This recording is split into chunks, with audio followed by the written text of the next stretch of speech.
I moved to admit it, and the DA argued against admitting it, and the judge excluded it. And I kind of went ballistic. I was like, this is going to be, I was like, literally, this is my theory, is that these kids are lying to protect their mother. This has now become a theory that my client called CPS on the mom. My client called 911 on the mom. Kids protect mom no matter what. Kids always want to protect their mom. She's their only parent. Their dad's already gone and he's been deported. Yeah. What do you want to do when you want to protect your mom and get rid of your brother who's a threat to your mom, in quotes? You say he touched your penis, your private parts. Welcome to Another Not Guilty. I'm David Moore, here along with my fellow public defenders, presenting to you the untold stories of the criminal justice system. Objection! That assumes there's justice in the system, which there ain't. I prefer calling it the American criminal system. These stories are about the not guilties public defenders get on a daily basis. In an unjust criminal system. With the deck stacked against us. Welcome to Another Not Guilty. And welcome back, everybody, to Another Not Guilty. It's your boy, Davey D, here, presenting you the freshest not guilties across these United States. You know how we do it up here on Another Not Guilty? Only giving you the good stuff of how we, public defenders, dismantle the mass incarceration system one not guilty at a time. And I can't be doing this, can't be telling this story if it wasn't for if I didn't have my awesome co-host, Lauren Marie Manning, at my side. Lauren, how are you doing today? I'm doing good. It's been crazy, but I'm ready to get into this. I know. Lauren, you got a little bit of soot on your face. You coming straight from the trenches right now? I was deep in those trenches this morning, let me tell you. You got some angst, some anger to get out on this podcast? I think I unloaded on everyone in the courtroom, you know? Good. Yeah. I even had the DA's boss in there this morning. Oh, yeah. Then they were cowering to you? Oh, yeah. I had them coming down to talk to me this morning. Let her have it. I love it. I love it. Well, Lauren, we have a special treat for you. I know you're from the Bay Area, and we have an awesome public defender from San Francisco here as our guest today. We have Ilona Yanez. What's up, Ilona? How you doing? Good to see you again. Good to see you again, too. I know. You guys might remember. Shout out to that Bay Area. Yep. We do it right up here in San Francisco, the San Francisco Public Defender's Office. Woo! Yeah. Go Warriors! Sorry. Some of you guys may recognize Ilona's voice. She was also, was it season 4, the season 4 opener? Yep. The Pornstachio, episode 1, Pornstachio, or something like that. Was beautiful the title. Yeah, it was a great episode. It's actually Yanez, not Yanez, but that's okay. Oh, okay. Yeah, you can correct me. Just go ahead. Just say Yanez. Little N-E-A on there. Yeah. It's hard because of the Y. The Yanez is difficult. But I'm a white man, so it's, like, we get a pass. So a self-issued pass, It's always self-issued, isn't it? Generally, yeah. Just living with that privilege. That's great, Ilona. Well, I'm glad. So before you're Ilona Solomon, and then so congratulations on becoming Ilona Yanez. Thank you.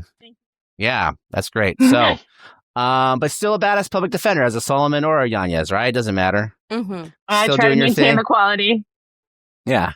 So what's up, A&G verse? Ilona reached out to the podcast. She says she just got out of trial. She has an awesome not guilty she wanted to share with her and everybody. And so we're here to hear that story and find out what she did to dismantle the state's case and to stand up and fight for her client. So Ilona, thanks for reaching out to the podcast, and let's get going. So Ilona, in this particular case, what was your client charged with? And by the way, Ilona's client, Andy, was supposed to be with us today. He's having some internet connection issues. So I'll just give him a call later and I'll interview him about the case, and then we'll try to edit in some stuff he had to say and feel about the case when relevant. So you might hear his voice as the show goes on. So with that said, Ilona, what was your client Andy charged with? Well, he was charged with forcible oral copulation of a 10-year-old boy, aggravated sexual assault of the same 10-year-old boy, kidnap for child molest, forcible, lewd, and lascivious conduct with some very serious enhancements that make it life yet again, continuous sexual abuse of a child, the same 10-year-old. And then there were 2 counts against a 13-year-old boy, forcible, lewd, and lascivious acts and continuous sexual abuse of that child. So maybe we should state the obvious that your client was an adult. Barely. Okay. He was 18 and 6 or 7 months when he got arrested. Ouch. And facing multiple life counts. Yes. Life 6 ways till Sunday. Did your client have a record? No, he had no record at all. So he started big. He did. He did. No record to facing multiple life charges. Okay. Yeah. Yeah. Wow. Okay. And what did he allegedly do? What did the police report state? So the police report says that the police are. And by the way, those are just all the horrible, bad sexual charges against a minor that you can get. They're all life charges. I don't really feel the need to go through what each of them means, just for our own purposes. But those are like some of the most heinous things you could be charged with in the criminal system. Oh yeah, definitely.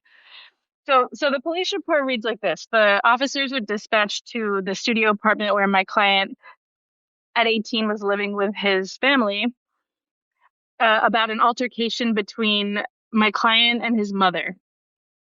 The police show up, and while they're investigating a fairly de minimis one, they were arguing because my client was eating a cake that he had bought himself at Safeway after he got home from work in his bed, and she didn't want him to eat in bed because of cockroaches. So she came and told him not to eat in bed, and he ignored her. He was looking at his cell phone, and he ignored her.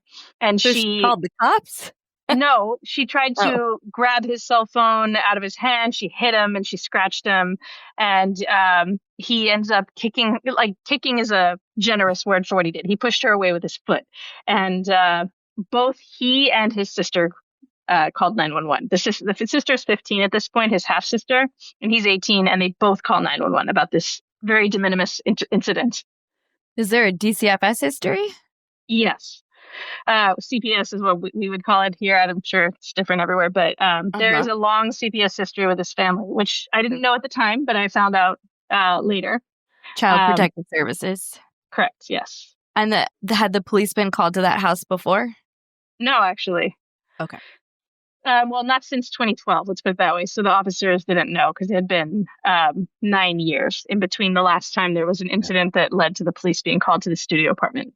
All right, so the police are called for this de minimis physical altercation between your client and the mother, and what happens next? They separate my client and his mother. The Spanish-speaking officer talks to the mother. Some English officers are talking to my client, and his 10-year-old half-brother walks into the hallway during this, and basically one officer starts to just chat to him. Hey, how's it going, kid? And the kid says, I'm fine, but you see my brother over there, Andy? He touches me. And he essentially spontaneously tells the police that my client touches him. And then the officers, what the police report reads is that they're supposed to call SVU in such a situation because they don't know how to interview children about these sorts of things. And they claim that they called SVU. And the SVU people said they weren't going to respond to the scene and to go ahead and interview this child without, any training on how to do that.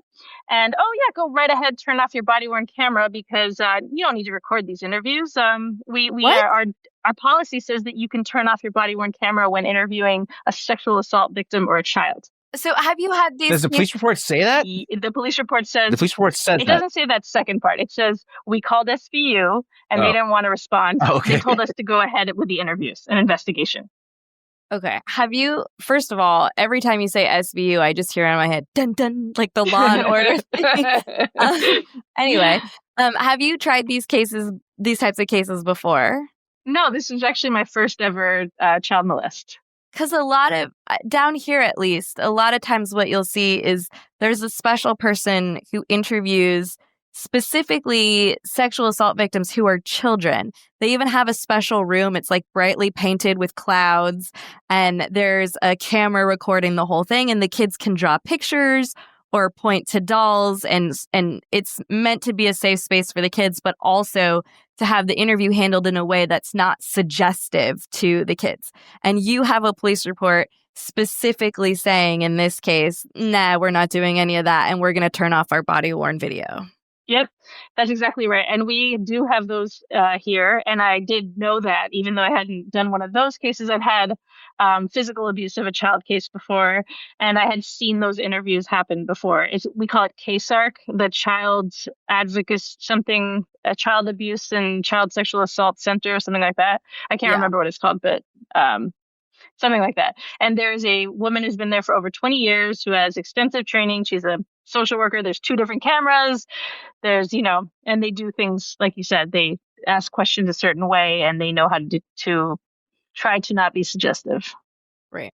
Okay, so the cops go ahead and they turn off their cameras and they go ahead and interview the kids. And what happens next? So they interview the 10-year-old first, and he says that my client drags him by the arm from the safety and security of their studio apartment into the stairwell of the multi-unit apartment building, which has probably 200 residents and 3 stories. And there's security cameras, by the way, all through the hallways, at least. So you would have seen the dragging if that had happened, or it could have been caught on video, necessarily would have been.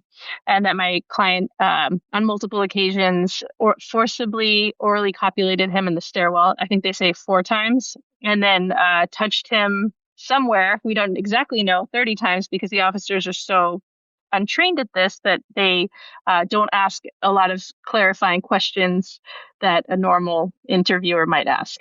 Sorry, did you say he'd been touched 30 times, like on 30 separate occasions?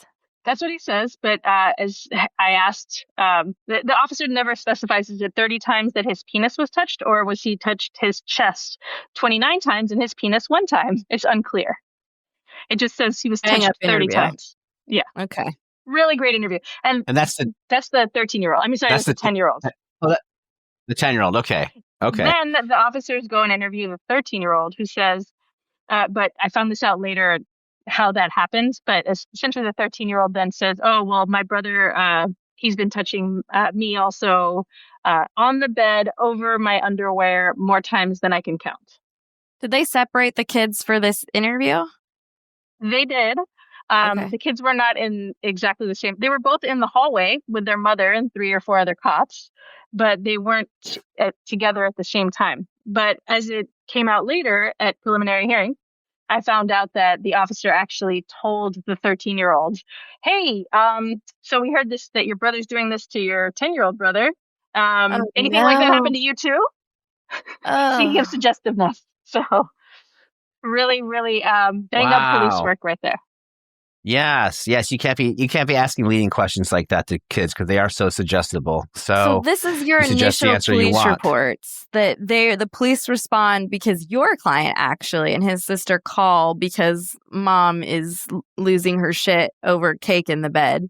And when they get there, the 10-year-old is the one who says, hey, while you're here, let me tell you something. And they interview 10-year-old brother and 13-year-old brother sort of separately, but in the same vicinity in the hallway so they can hear each other and also do all the stuff we talked about. They turned off their body-worn video and asked questions inappropriately. These are all in your initial police reports. Yep. And then was there a supplemental report? So there's an inspector's chronological investigation. The inspector gets assigned the next day from SVU, and he doesn't do a whole lot more. He does a little bit. He basically calls up CASARC, the center that we talked about, and to try to see, do we want to schedule something? And apparently the CASARC lady says, oh, no, the police report's very thorough statements, so we don't want to re-traumatize them. That would be a bad idea. And so we're not going to do a CASARC interview, but maybe they could come in for a forensic exam if they want to do that. And so they do get a forensic exam. The 10-year-old actually gets a physical and a questionnaire one, that OES form they do.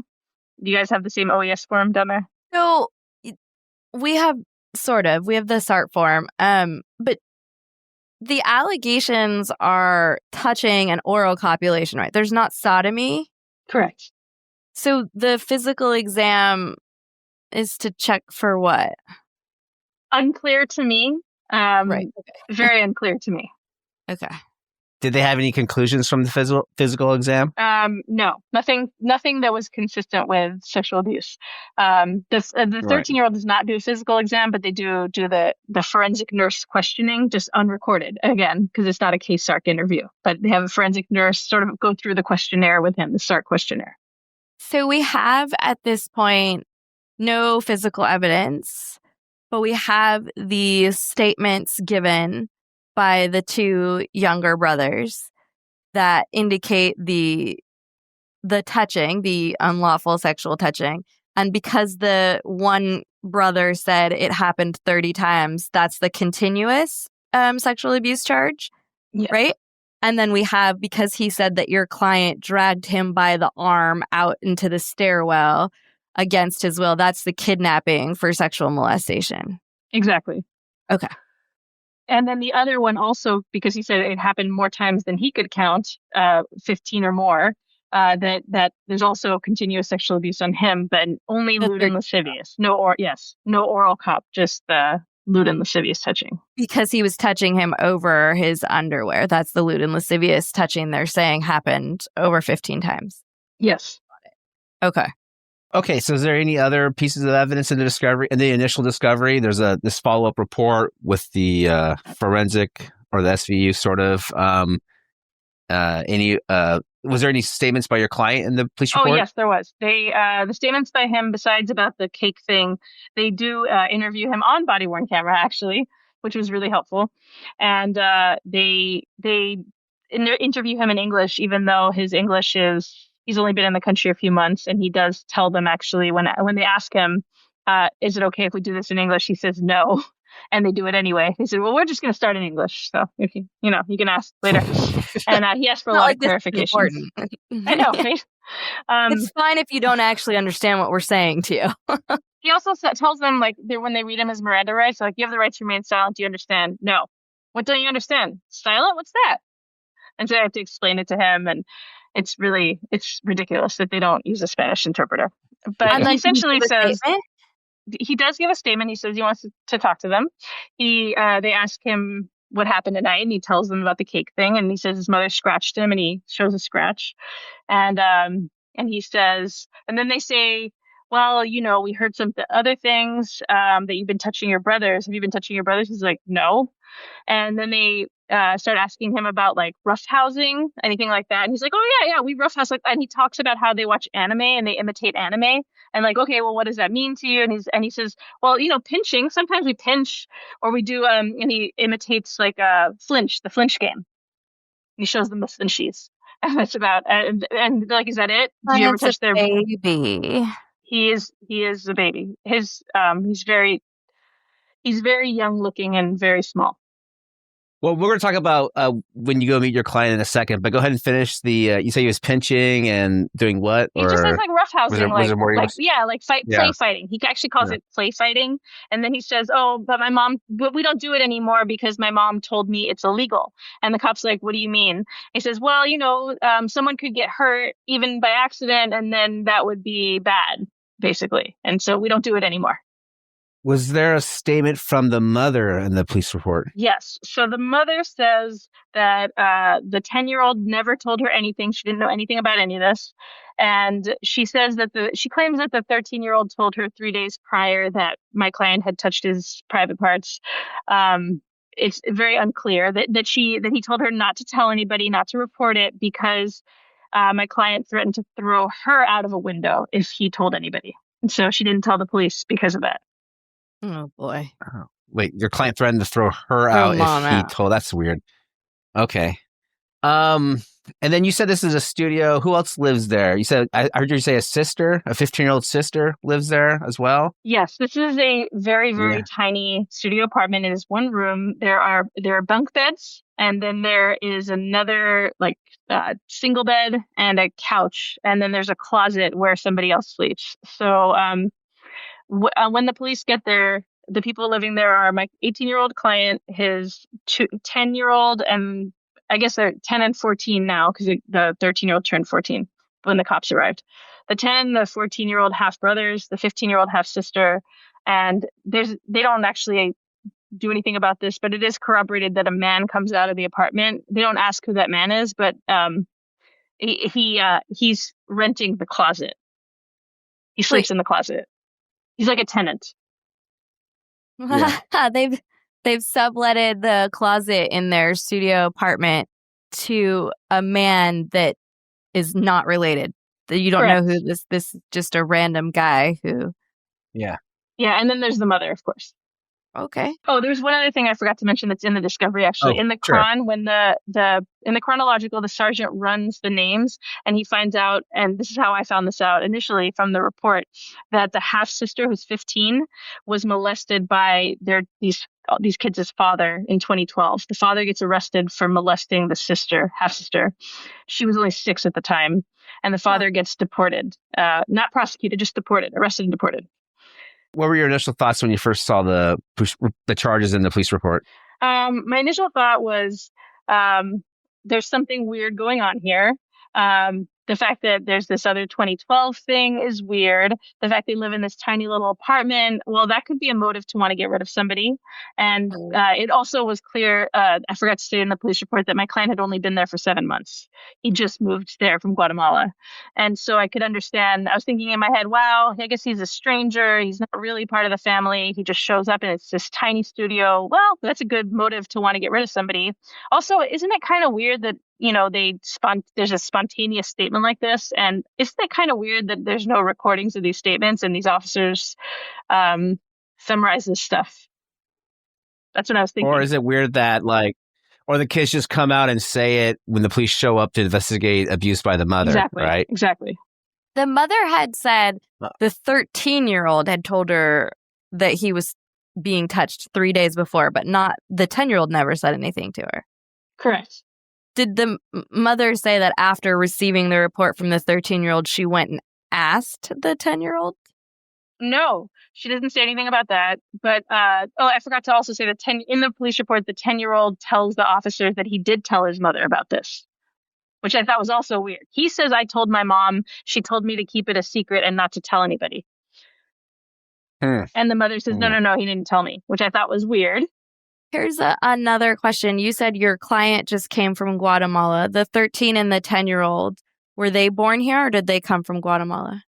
The 10-year-old was born here. The 13-year-old was born. Oh, no, they both were born here. Yeah, they're both born here. Okay. So you don't have a situation where they were potentially molested by someone else as they were crossing. Correct. Yeah, no, they were born here. Well, all right, Ilona, let's talk about when you go meet your client. Tell us about that day. That was, I guess, close in time to the arraignment, right? Yes, that's right. So the first thing I noticed is just how small and innocent he was. I used to work at juvie with juvenile clients, and I was like, he's a kid. He's a child. He is very, very small statured, very, very thin. His feet barely touched the floor from the chairs in the courtroom at arraignment, which I noticed immediately. And he has a very innocent, sweet demeanor. The way he talks, he's very unsophisticated. He even the way he talks about he just wants to play. He wants to play video games, and he's very innocent that way. Were you concerned about competency? No, not at all. I could tell he was smart. He was clearly intelligent. He was just very earnest. That's the word I would use. He's earnest. And so what did he tell you about the case? He told me that he didn't do any of these things and that none of this happened. And he also said, and I found this out late. I don't remember if he actually told me this in the initial meeting or not. I don't think he did, but I found out about it later from the CPS report that his sister told him, threatened him and said, if something happens to my mom, I'm going to tell the police that you are touching my brothers. The sister? That was on a prior occasion? No, that night.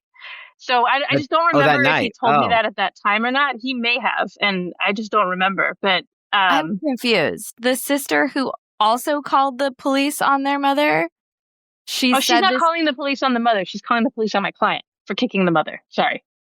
Oh, that makes more sense. So okay. your client called the police on his mother, And simultaneously, sister called the police on your client for kicking mom. Got it. That's right. I'm sorry. That was weird. Sister was calling about mom as well. Yeah, no, she wasn't. Okay. She was calling about my client, and she was trying to protect the mom. Okay. So then you find out that she had told your client that if something happened to her as a result of your client calling the police, that she would levy this allegation that your client had been touching the brothers. Yes, that's right. Lovely family. Okay. Yeah. And then the only other things I really found out about him were I found out more about, I got some basic background information. How long had he been here? Was there anywhere else he could go? Did he know anyone? And that's how I found out about his social worker, Olive, who was a social worker at the International Rescue Committee. And he explained that he was given this social worker after he crossed the border, and he was at a shelter for unaccompanied minors for a while in Texas. And before he came to San Francisco to live with his mother. He also had an immigration lawyer that I called. So I got that background information at that point, which enabled me to call the social worker and find out more from her and try to see if I could come up with a release plan to try to talk a judge into releasing an 18-year-old with no record and a life case in the middle of a pandemic. So wait, how long was he in the child detention center in Texas for? Almost a year. Because, and this is something else I didn't find out at the time, I found out later, when he crossed the border and went to Texas shelter, they have to do background checks, right? They don't release unaccompanied minors to people without making sure that they don't have a CPS history. That's why it took him, they wouldn't release him until a week before his 18th birthday because of his mother's CPS history. Oh, this kid. Wow. Yeah. Yeah. So, okay. So your client, so you talk to your client, and so your goal, you leave that conversation with your client with your goal of trying to get him released, right? Number one goal, try to get him released. Number two goal is to do some investigation, try to get if there's any surveillance footage from the apartment building, try to talk to the family, find out more. Yeah. And I requested the 2012 report on the sister. Okay. So just go ahead and just tell us then what happened next in the case. Did you just you started working on everything, I guess? Yeah. All right. So can you just, go ahead. What do you want to talk about first? I'll talk about the release motion. Okay. So this is your release motion. So you're going in front of the judge and you typed up a motion saying you want your client to be released, right? On his own recognizance? Like, what was tell us about give us some background on that. So I put it over a week and asked that the judge detain him without prejudice so I could file a real motion. And I filed a motion that included a lot of stuff about juvenile brains and juvenile law and talking about how if he was under 18, how different the potential consequences would be if it was just 7 months ago that this arrest happened instead of now.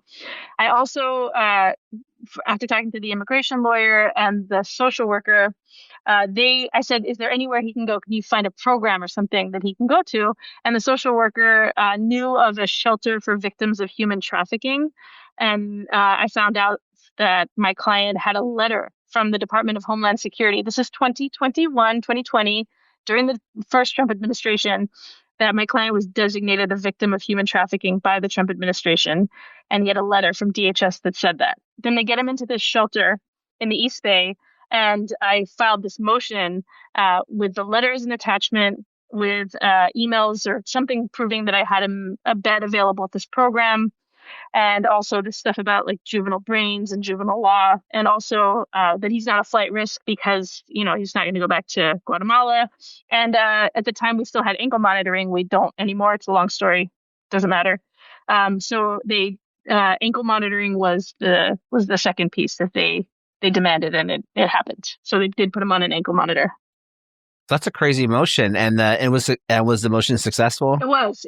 I was shocked. The DA was shocked. I couldn't believe I got him out on a life case, and it was huge. And I think part of it was I also included some of these things that you've pointed out just from the police report that are kind of hanky and weird, that there's these inconsistencies, that the 10-year-old is saying, I told my mom, and she told me not to tell anyone. And the mom's saying, no, he never told me. And, the fact that this comes out because I was like, my client called the police. Like, that's how this is coming out. There's something weird going on. So at this point, you have an 18-year-old CSEC victim as a client who's out on house arrest, facing multiple life counts. Yes. House arrest at a shelter for victims of human trafficking. Awesome. Okay. That's huge. That's so huge because now, I mean, it's the pandemic. You don't have to worry about him being stuck in custody.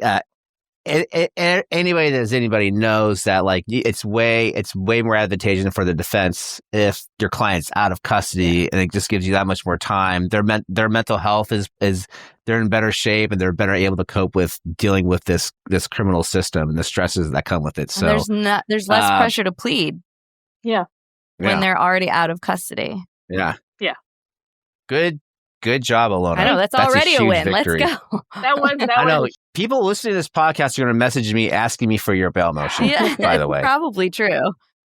Yeah, and just for all the conspiracy people out there, now the law on bail is everybody gets out, no one goes to jail, right? Is that what the law on bail is? What can you tell us what it is, just so that people know the judge made a... what is it? The law requires that the judge consider two things, which are public safety. Is this person a threat to public safety? And the second one is this person likely to flee, to evade the court's jurisdiction? So they want to know about the person's community ties, what they're doing. They want to know if they have a record.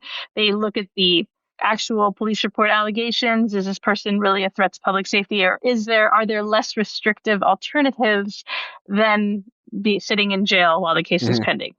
So, yes, you're like, yes, Judge, he's not a threat to public safety because... He's got no criminal record. He called 911 on his mother. He is a victim of human trafficking. He's vulnerable. Stuff like that. He's not a flight risk because he's not going back to Guatemala, right? Exactly. And his safety was in jeopardy. If his feet barely touch the floor and he's already a CSEC victim, he should not be in custody with grown men. And with those charges, if they find out what the charges are, he's going to have a big target on his back. Exactly right. Right. And I said those things to Lauren, so nailed that one. Cheers. That's right. Yeah. We're a good team. Yeah. Great thinking there. You should have done this motion. I just interview the good lawyers. That's all I do. I just interview. Okay, that's great. So now your client's out of custody. Let's talk about the development of the defense. Where do you go from there? So my amazing badass investigator Letty and I went to we made an appointment with the mom, and we went to the studio apartment. We took a bunch of photos.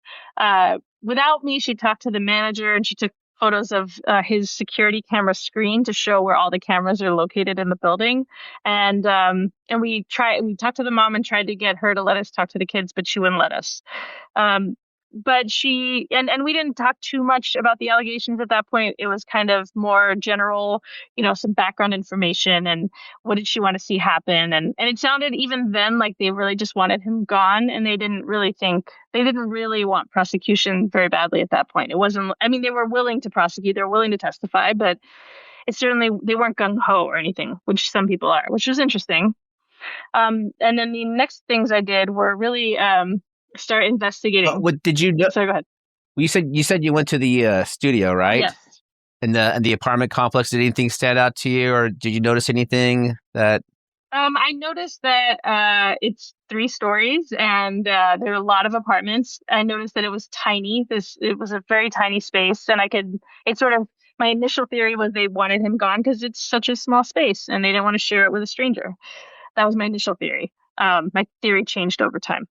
Did you have any dates of any of the alleged incidents? No, and that's an excellent question, because that's why we couldn't get any video surveillance that would have shown that. Yeah. Yeah. And they actually preserved video for 6 months, which I thought was astounding, because they're motion detected. Yeah, it's motion detected cameras. What about this? There's a stairwell. I imagine there's several stairwells in this apartment building. So was there a specific stairwell that this supposedly happened one of the incidents happened? That's exactly right. That's a very interesting question and I messed this up. I didn't realize which stairwell it was initially. I thought, so the stairwell between the first and second floor, there are 3 or 4 of them. The one I thought that it was the one closest to the front door where all the mailboxes are. which I thought was weird to begin with. I was like, how's not somebody not going to catch this happening? As it happened, I was wrong and found out that I was wrong later, right before the trial started, actually, that it was a different stairwell, that it was one where there's supposedly no surveillance cameras, and it was in the back. So I never actually saw that stairwell in person at the time. Okay, so then where do you go next with the investigation? So having the other thing that my client did tell me after more conversations is that he had essentially called CPS on his mother via his social worker 2 months prior. I didn't have an exact date, but he told me my mother punched my 14-year-old brother. And so I told my social worker, because he had a bloody nose, I told my social worker, Olive, she's a mandated reporter. So I thought, I need to I already wanted CPS records about the 2012 sexual abuse of the 15-year-old half-sister. Right. And then I included that in my petition for juvenile dependency records. I also included in my petition that I was informed and believed that that there was an allegation of physical abuse by the mother against the 14-year-old sometime in 2021 in the spring, and that it was made by this social worker, and I had her name. And I requested all that. I also subpoenaed the kids' school records. I never actually got them. They wouldn't give them to me. I put in, I wrote a declaration under seal about what I wanted and why I thought they were important. And they said there was nothing responsive. I wanted things about behavior issues or sexual acting out, things like that, or anything about, lying and dishonesty. Nothing in the school records, but I did subpoena those. Because those are things you would expect to see. There are signs usually when, not all the time, but usually there are signs when a child is being sexually abused that even if they don't speak out and say exactly what's happening to them, you will see disruptions in behavior at school and things like that. Yep, exactly. So I thought about that too. And other than that, those were the main things that I did. Not too much else. And I prepared for the preliminary hearing. So you couldn't get the school records. You couldn't get video from the apartment complex. Did you get the DCFS records you asked for? I did. I don't remember if I got them before the prelim or not, but I did eventually get them. I got about 150 pages of records. And you couldn't get statements from the kids, but you had a statement from mom. Yeah, not exactly. Not really a statement because it wasn't about anything specific about the facts. But I had the statement to the police is all I really had. I had met with the mom, but she wouldn't really talk about anything. So really, despite all your investigation, the only evidence you were able to obtain that might potentially be helpful to your case were DCFS records. That's right. And CPS records. CPS records, right, exactly. Sorry. And I don't think I had them. Oh, I did have them before the prelim. I know that I had them before the prelim, and here's how I know why. Because that incident in April where my client told his social worker, the mandated reporter, about the mom punching the 14-year-old brother in the nose, it was documented in a CPS report, in a long report in which it said, due to this family's lengthy history with CPS, they treated it as an emergency referral and sent someone right over. The social worker who goes over does a full questioning. He uses something called the 3 houses method, which you may be familiar with, child forensic interview techniques, where they say there's the happy house, the house of dreams, the house of worries, and the house of something else. And it's to try to get kids to talk about the things in their, like, what's in the house of dreams? Like, what would you want to make your life better? Oh, I want a PlayStation and a cat. What's in the house of worries? Well, I'm worried that I don't do my homework well enough and I'm not good at school or something like that. Or my mom, anyway, the point is they actually use the technique that they're trained to use because they have a master's degree and they know how to question children properly. And they do, in fact, do a full, what they call global assessment. They ask the kids if they're being sexually abused, and both of them say no. And I quote, great. If anyone ever touched my penis, I would tell my mom and she would call the police. That's in April 2021, 2 months before, during the period where my client is supposedly molesting them, 2 months before the arrest. So they weren't able to give you any specific dates, but did they tell you the approximate time period this had happened? Yes. So both boys said, the 13-year-old said that my client started touching him in December sometime, and that the touching stopped in March. And then he moved on to his brother, according to that's what the 13-year-old says. The 10-year-old said that this started also in December and kept going till basically the week before the police came. So from December to May, June. You have this CPS report from April saying they'd never been touched. Never been sexually abused. And if they ever had been, they would tell their mom. They know what that is. They know what bad touch is. So this feels like a really strong impeachment. It's a really big deal.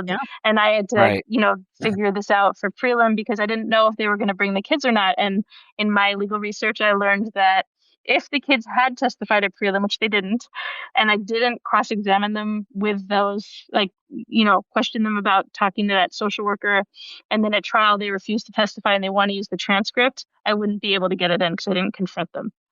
And so I had to think a lot about that. It seems like these kids have had lots of contact with government agents and have learned buzzwords and things to say when things are going wrong. And now they know that if mom's about to be arrested, if they just say they were touched based off forensic interviews they've had in the past, that they know it's a thing. That's exactly right. You hit the nail on the head on that one, which I didn't think about till later. But kids who have too much exposure to CPS, they know what to say. If you want to not go to foster care and stay home with your mom, then you say your mom doesn't hit you. If you want to make somebody that you don't like go bye-bye, then you say they touch your private parts and they will be gone. And these kids know this very, very well because of the 2012 incident with the sister and because of other exposures to CPS. Yeah. All right. Let's talk about the preliminary hearing. How did that go? I'd say that it went about as well as it could without the kids testifying. And what I mean by that is I spent most of my cross of the cops going through all the things that they didn't ask, including, so it could have been 29 touches to the chest and only 1 touch to the penis. And it could have been 29, you didn't ask this, you didn't ask that, you didn't ask when this happened, you didn't ask, I went through all the things that they didn't ask about. And before I did that, I went through their total lack of training in forensic interview techniques. And I actually had printed out a bunch of stuff for myself to be educated on what's important. So are you, officer, fair to say you're not aware about the importance of the location of an interview, that it be a safe space. You're not aware about talking to children about what a lie is versus the truth and to correct you if you say something wrong. You don't know how to ask questions that are not leading. You didn't know that was important, right? And if you had known that, you would have done it. And so I got all that out, which was helpful. And how important it is to record things. They didn't remember how they asked the questions or what questions they did ask because, they throw away their notes and it's not recorded. So they just wrote down some notes, some summaries of what the kids said. Jesus. Yeah. So that became one of my themes, of course, at trial later. And that's why I wanted to really nail that in a prelim. It's like, you guys really don't know anything about child forensic interviews. You don't know what you're doing. And you don't remember how you ask these questions. And is the prosecutor handling the prelim, the prosecutor that also did the trial? No, that was a different one. Actually, they changed. Okay. Have you been dealing by the time the prelim happened, have you been dealing with the same prosecutor up until at least prelim? Yes. And she was very convinced that my client was guilty and very vitriolic about the fact that he was released. I thought she was actually putting him in danger whenever we were in court because she'd say all these terrible things on the record. And I'm like, there's an audience here. You're going to get him killed if you don't shut up. Because she'd be like, and he did this and then he touched them and he dragged them. And it's like, okay, all right. Every time there was like a motion to modify the terms of his release. Can he go to school? Can that be an exception to home detention on ankle monitoring? Is that cool? Can he get a job? If I did any motion, she would tell the judge all the bad facts in front of everybody. And so it was very vitriolic. And she did the prelim, and I don't know why she didn't call the kids, but she didn't.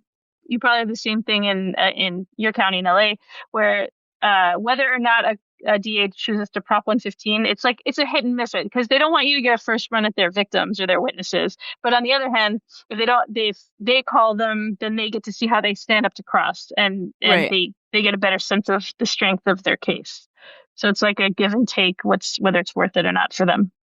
And then the judge, when he held your client to answer, did the judge have anything specific to say about the case, or just held the answer, move on, Rubber and stamp. whatever? You know, like It was a rubber stamp. And actually, the part that offended me the most was the 209, the kidnap, because I actually asked the cop this. I said, in your opinion, is somebody more likely to get caught orally copulating a child in a stairwell or in the privacy of a studio apartment? And the cop's like, in the privacy of the studio. I was like, so you'd say it would be more likely to get caught, and maybe the person could get help that way. And so basically, he gave me he undermined the elements of the aggravated kidnap at prelim. And I was like, how did my client get held on this? Oh, there's one other fact I forgot to mention. I don't know why I forgot to mention this, but it was in the police report. There is a camera in the studio apartment. That's why I remember that. The mom had set up a surveillance camera in the studio. That's an interesting, like facing the door or facing the closet where the strange man was living like a troll. I mean, what are we? In the corner. So it's only one room. So it kind of sees everything, really. It could see the bunk beds. It could see the couch and towards the door. Basically from the corner of the room towards the door. How close in time till the arrest? Like, was it 2 months, there for 3 months, a year? It was definitely there before the April, because it's referenced in the April CPS report. They asked her about it. Was there any evidence on the camera or lack thereof? Any good videos, bad videos? So my client said that it recorded. So I did. That was the other piece that I forgot. I can't believe I forgot this. The investigation I did was I subpoenaed the mother to get information on the camera. I wanted the serial number, the login, user ID, and so I forced her to come to court. And she came in and said, "Well, it doesn't record." And the judge basically sent the DA's investigator and my investigator together to the apartment to take pictures of it and check to see if it really recorded or didn't. She claimed that it was just a live feed and it didn't record.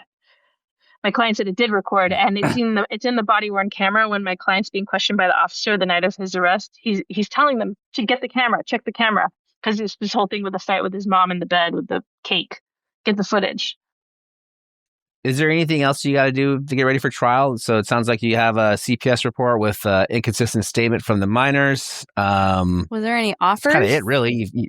We never really did any offers because, with his immigration status stuff, and also like their bottom line was going to be sex offender registration, which was a no-go no matter what. So, I mean, it's kind of my theory on this is, if you're charged with murder and they're like, why offer you a misdemeanor battery? Just dismiss the case. If you can't prove it, dismiss it. Like, I'm not going to plead to my client to misdemeanor when you're charging them with life. And basically anything that they would offer would have been a deportable offense and would have carried registration for him as a sex offender, which is something we try to avoid. Yes. Can you tell us what your client's like? What was he doing in the immigration court? What process? Was he trying to get asylum? Is that what he was seeking? I think it's actually a trafficking visa. It's a T visa, I think, but I'm not 100%. Okay. I'm not an immigration lawyer. I don't know exactly, but I think because he had that letter that he had a special. He was eligible for more than one status. Let's put it that way. Yeah. Okay. All right. So then, anything else we're doing to get ready for trial then at this moment? I got an expert. Are we expert? Okay. On child suggestibility or what? Yes. Suggestibility and forensic interview techniques. Okay. So, and related to memory, things like that. And how, she was able, and the one thing that the expert did that her opinion that was the most powerful to me was she said that, there's actually studies that say that when a child is really being sexually abused and they are explicitly asked, like, yes, it's true. A lot of kids delay report. That's true. Delayed reporting is the one thing that is actually true. And from, some of this stuff. But if a child is asked by a trained social worker, is someone doing this to you? It's very uncommon for a child to say no to that if they're really being sexually abused, which I thought was significant. Especially since you had that CPS report from April. Yep, exactly. So this expert was going to bolster the statement by the children in the CPS reports, being like, "Hey, this is the most truthful statement they've made. This one right here in this report back from April of 2021." Okay, great. Anything else in terms of getting ready for the jury trial? The other part was I think I aged the case somewhat intentionally, maybe intentionally and unintentionally. Part of it was the pandemic, so cases got aged that way, and the other part was sometimes Ilona.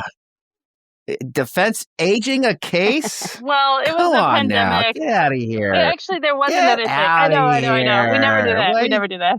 You don't do that. Never. That's crazy talk. The other reason I did that was to file an RJA motion, a Racial Justice Act motion on the 667.61 enhancements. Those are the life enhancements for the aggravated kidnap. But it didn't end up going anywhere. It took too long. And basically, my client was like, okay, let's just go to trial. And I was like, you know what? He's innocent anyway. Screw the enhancements. If he got convicted, I could RJA those then. But, what did you feel the Racial Justice Act? What did you feel about your case fit for that? Well, I started to do some statistical analysis of so there are 667.61 enhancements of a variety of kinds. There's the burglary one, like rape during a burglary, rape with a weapon, things like that, or all these different ways of making sex crimes life. And I looked at who got charged with those, and it's basically Black and brown people. And so, shockingly, so I was trying to do essentially, I did the discovery part of it to ask for everybody who was arrested for a sex crime and did get a 667.61 enhancement, and everybody who was arrested for a sex crime that also involved a burglary or a kidnap. And so I was looking at all those statistics. I feel like the Racial Justice Act was like a nice gesture.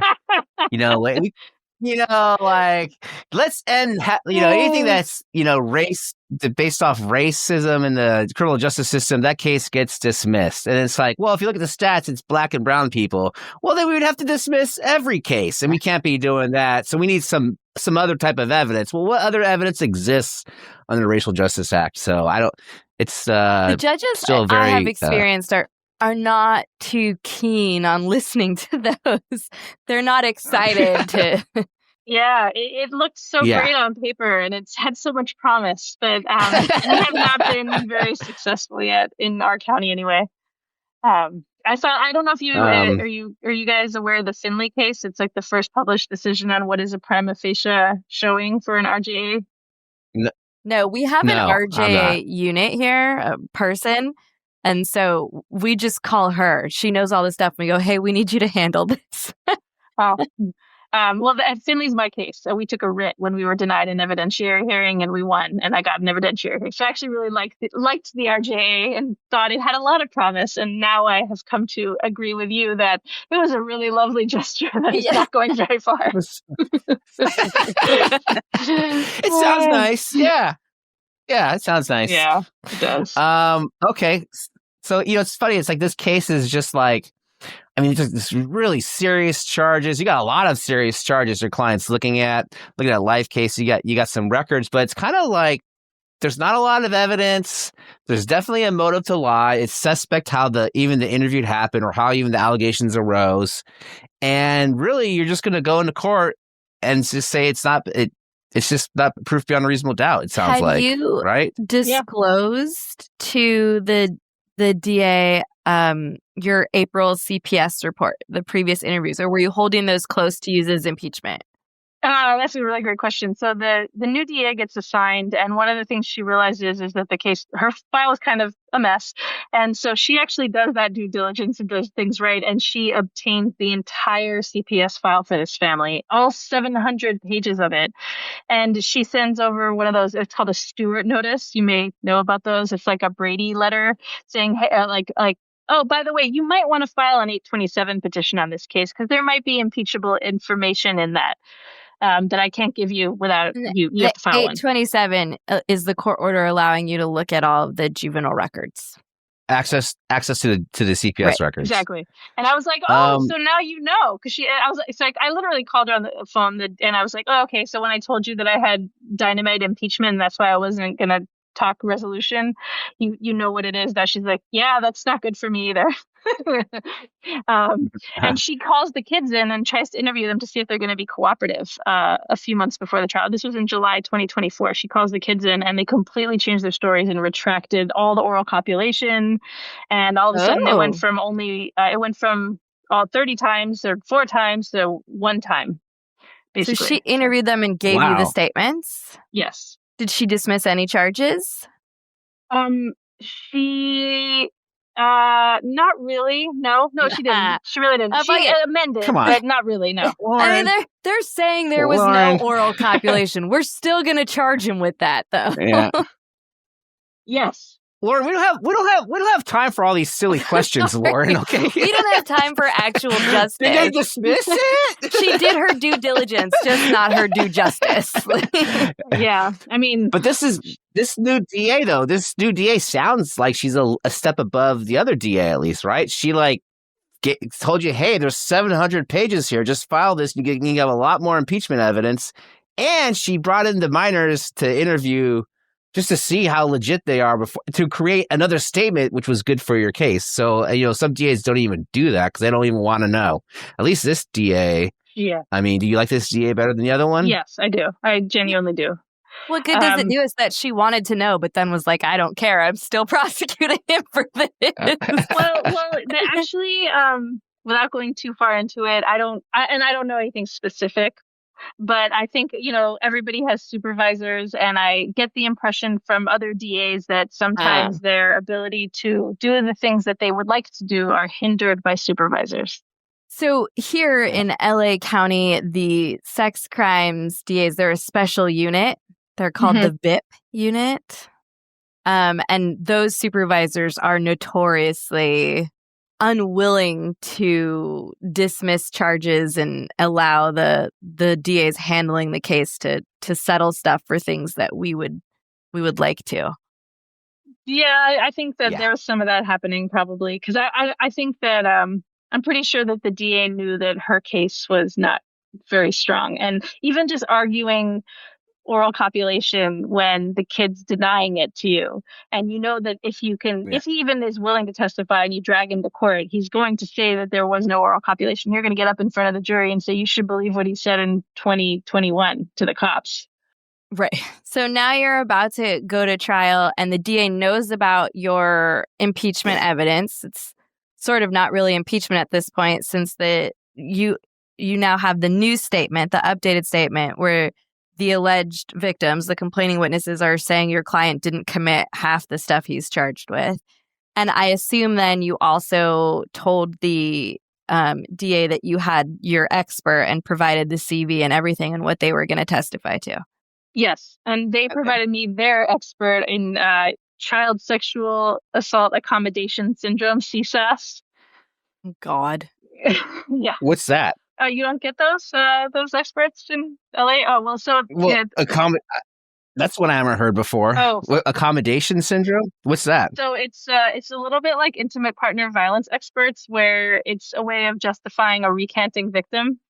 Oh, okay, yeah. Or there's inconsistencies, but jurors, you should ignore them because that's very common among child sexual assault victims. So did you get a report then from their expert? Yeah. Their expert did not write a report. Because it's all these, there's like these 5 things they always say, the 5 elements of CSAS. This is the first time I'd heard this testimony, to be honest. So I didn't know all that, but I did a bunch of research and I had a second chair, another attorney from my office who actually did handle that witness and the in limine motions about that. But she didn't know anything specific about the case. She didn't review any discovery. It was just generic testimony of this is what I know from my training and experience and my review of literature and this theory that was come up with by this psychologist in the 70s. Yeah, that cross-examination is pretty easy. Did you interview the kids in this case? No. Did you review it? Did you see any of their video interviews? No. Oh, okay. So then you can't really opine as to these particular kids. No. All right. So the kids, when and their recant, they said there was no oral cop. It was just touching. Yeah, that's what correct? The 10-year-old who's now 13 by the time of trial says. Yeah. When asked, did he ever use his mouth? The response was, "Ew, gross. That's gay." Amazing. Yeah. I thought that was pretty good. Okay. Yeah.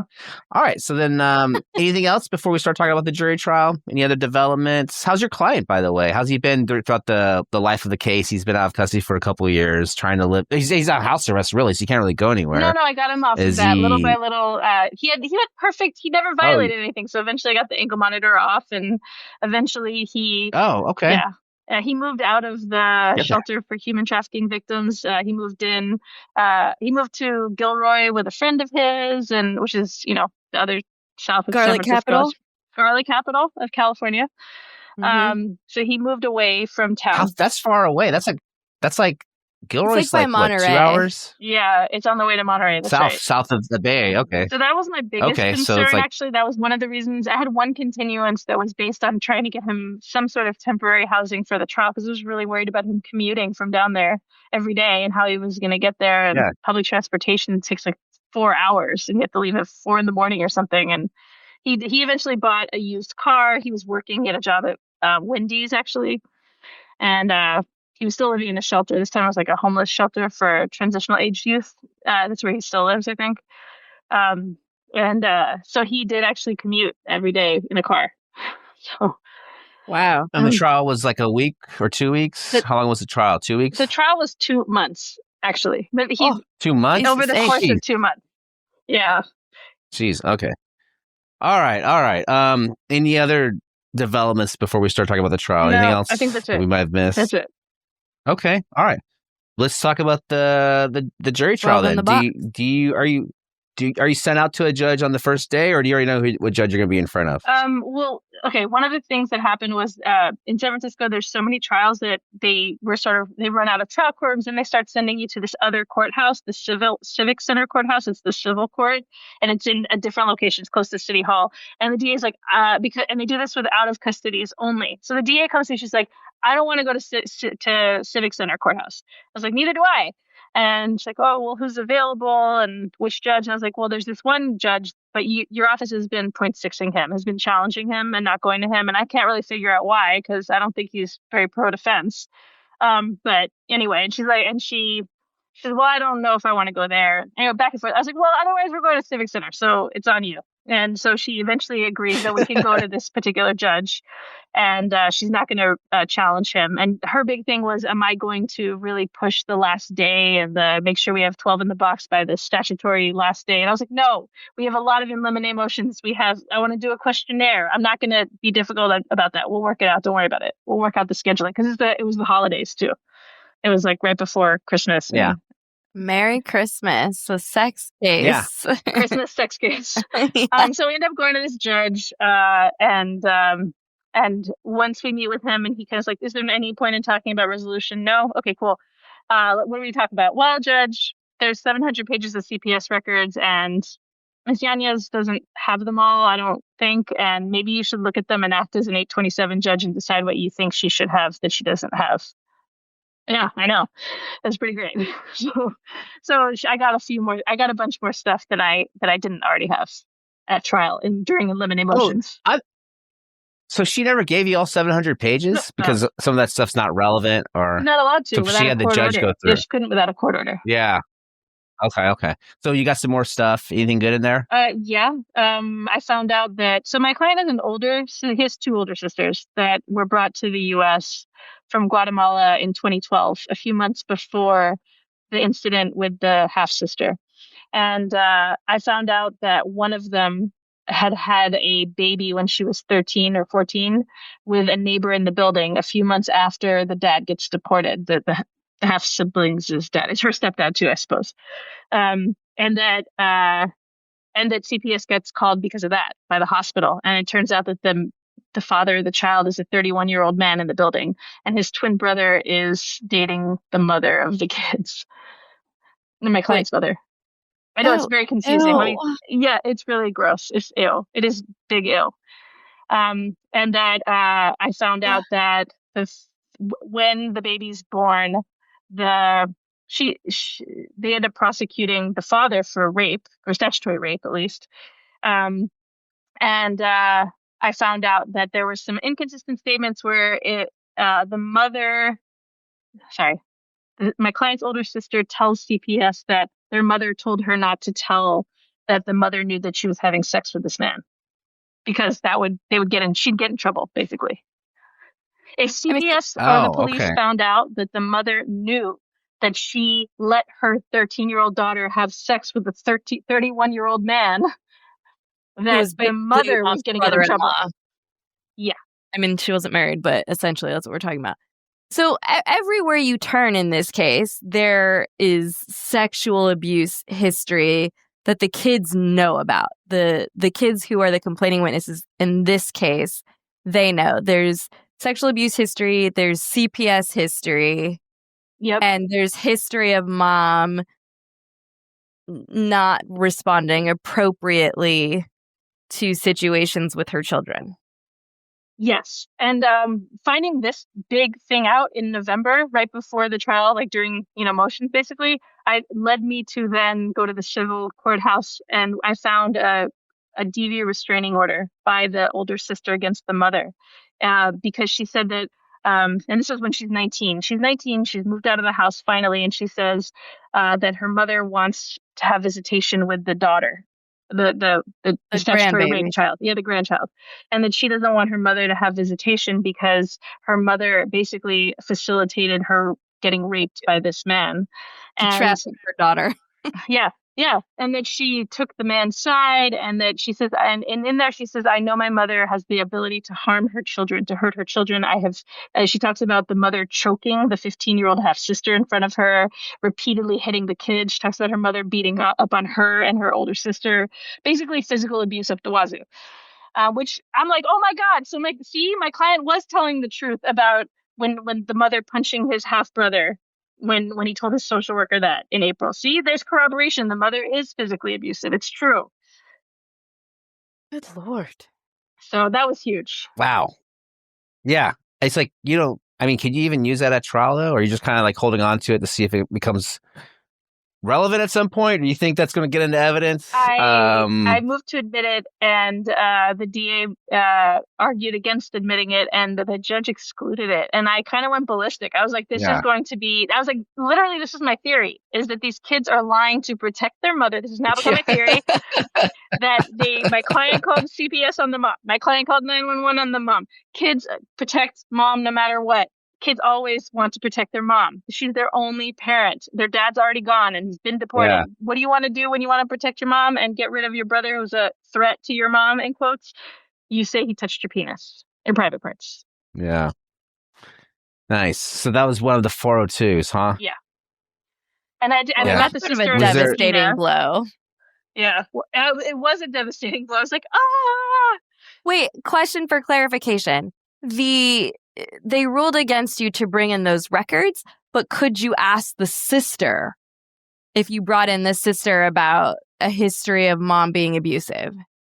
I was only allowed to bring in one act of physical abuse by the mother under because she's a witness under moral turpitude, character for dishonesty or whatever, that the mother had been physically abusive. So I was allowed to ask the sister about one instance of physical abuse.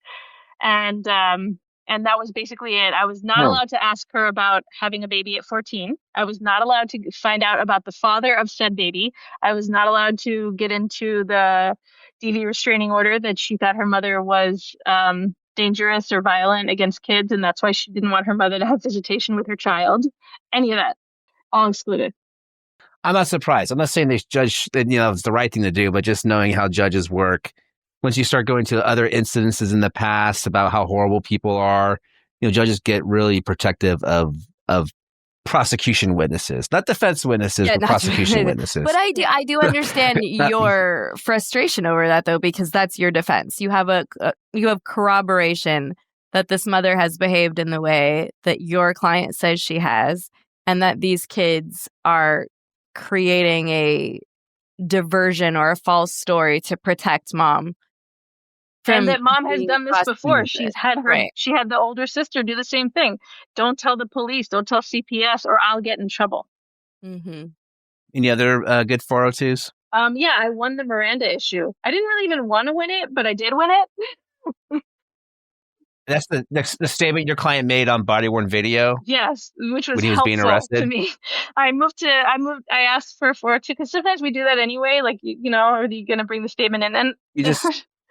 And I won. It was just there from the previous. It was just there from the previous 402 motions. You typed out, defense statement.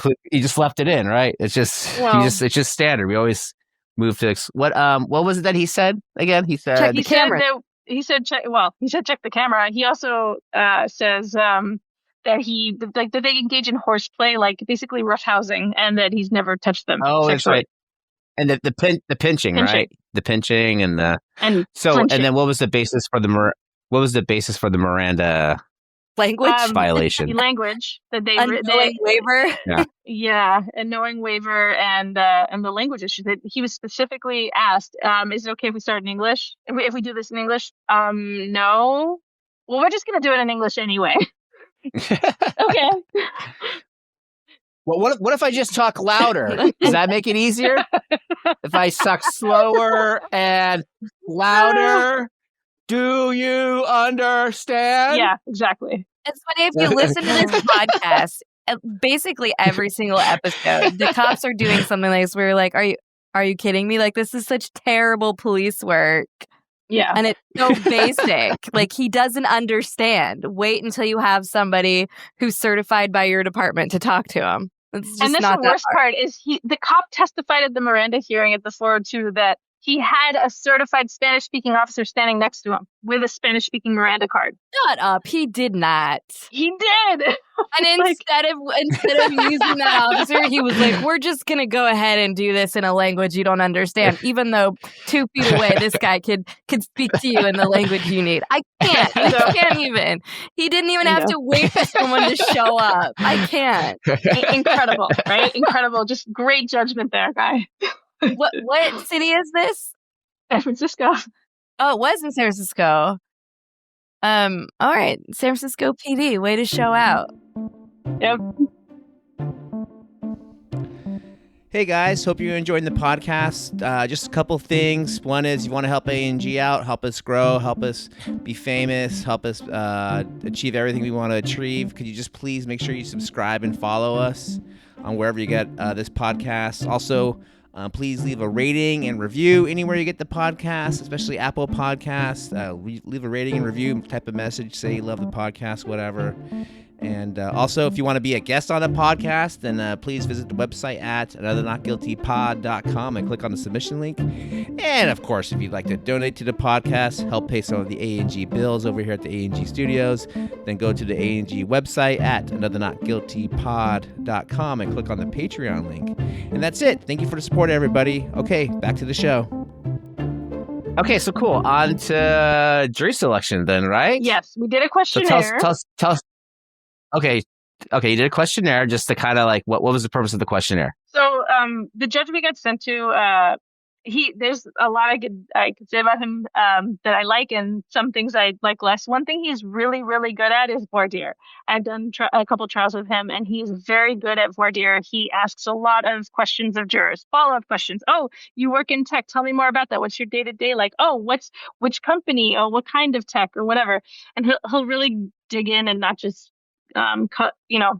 whatever, do it once. And he's very good. Can you be fair? Great. Okay, move exactly. On. He also does a really good job with reasonable doubt and the presumption of innocence, all that stuff.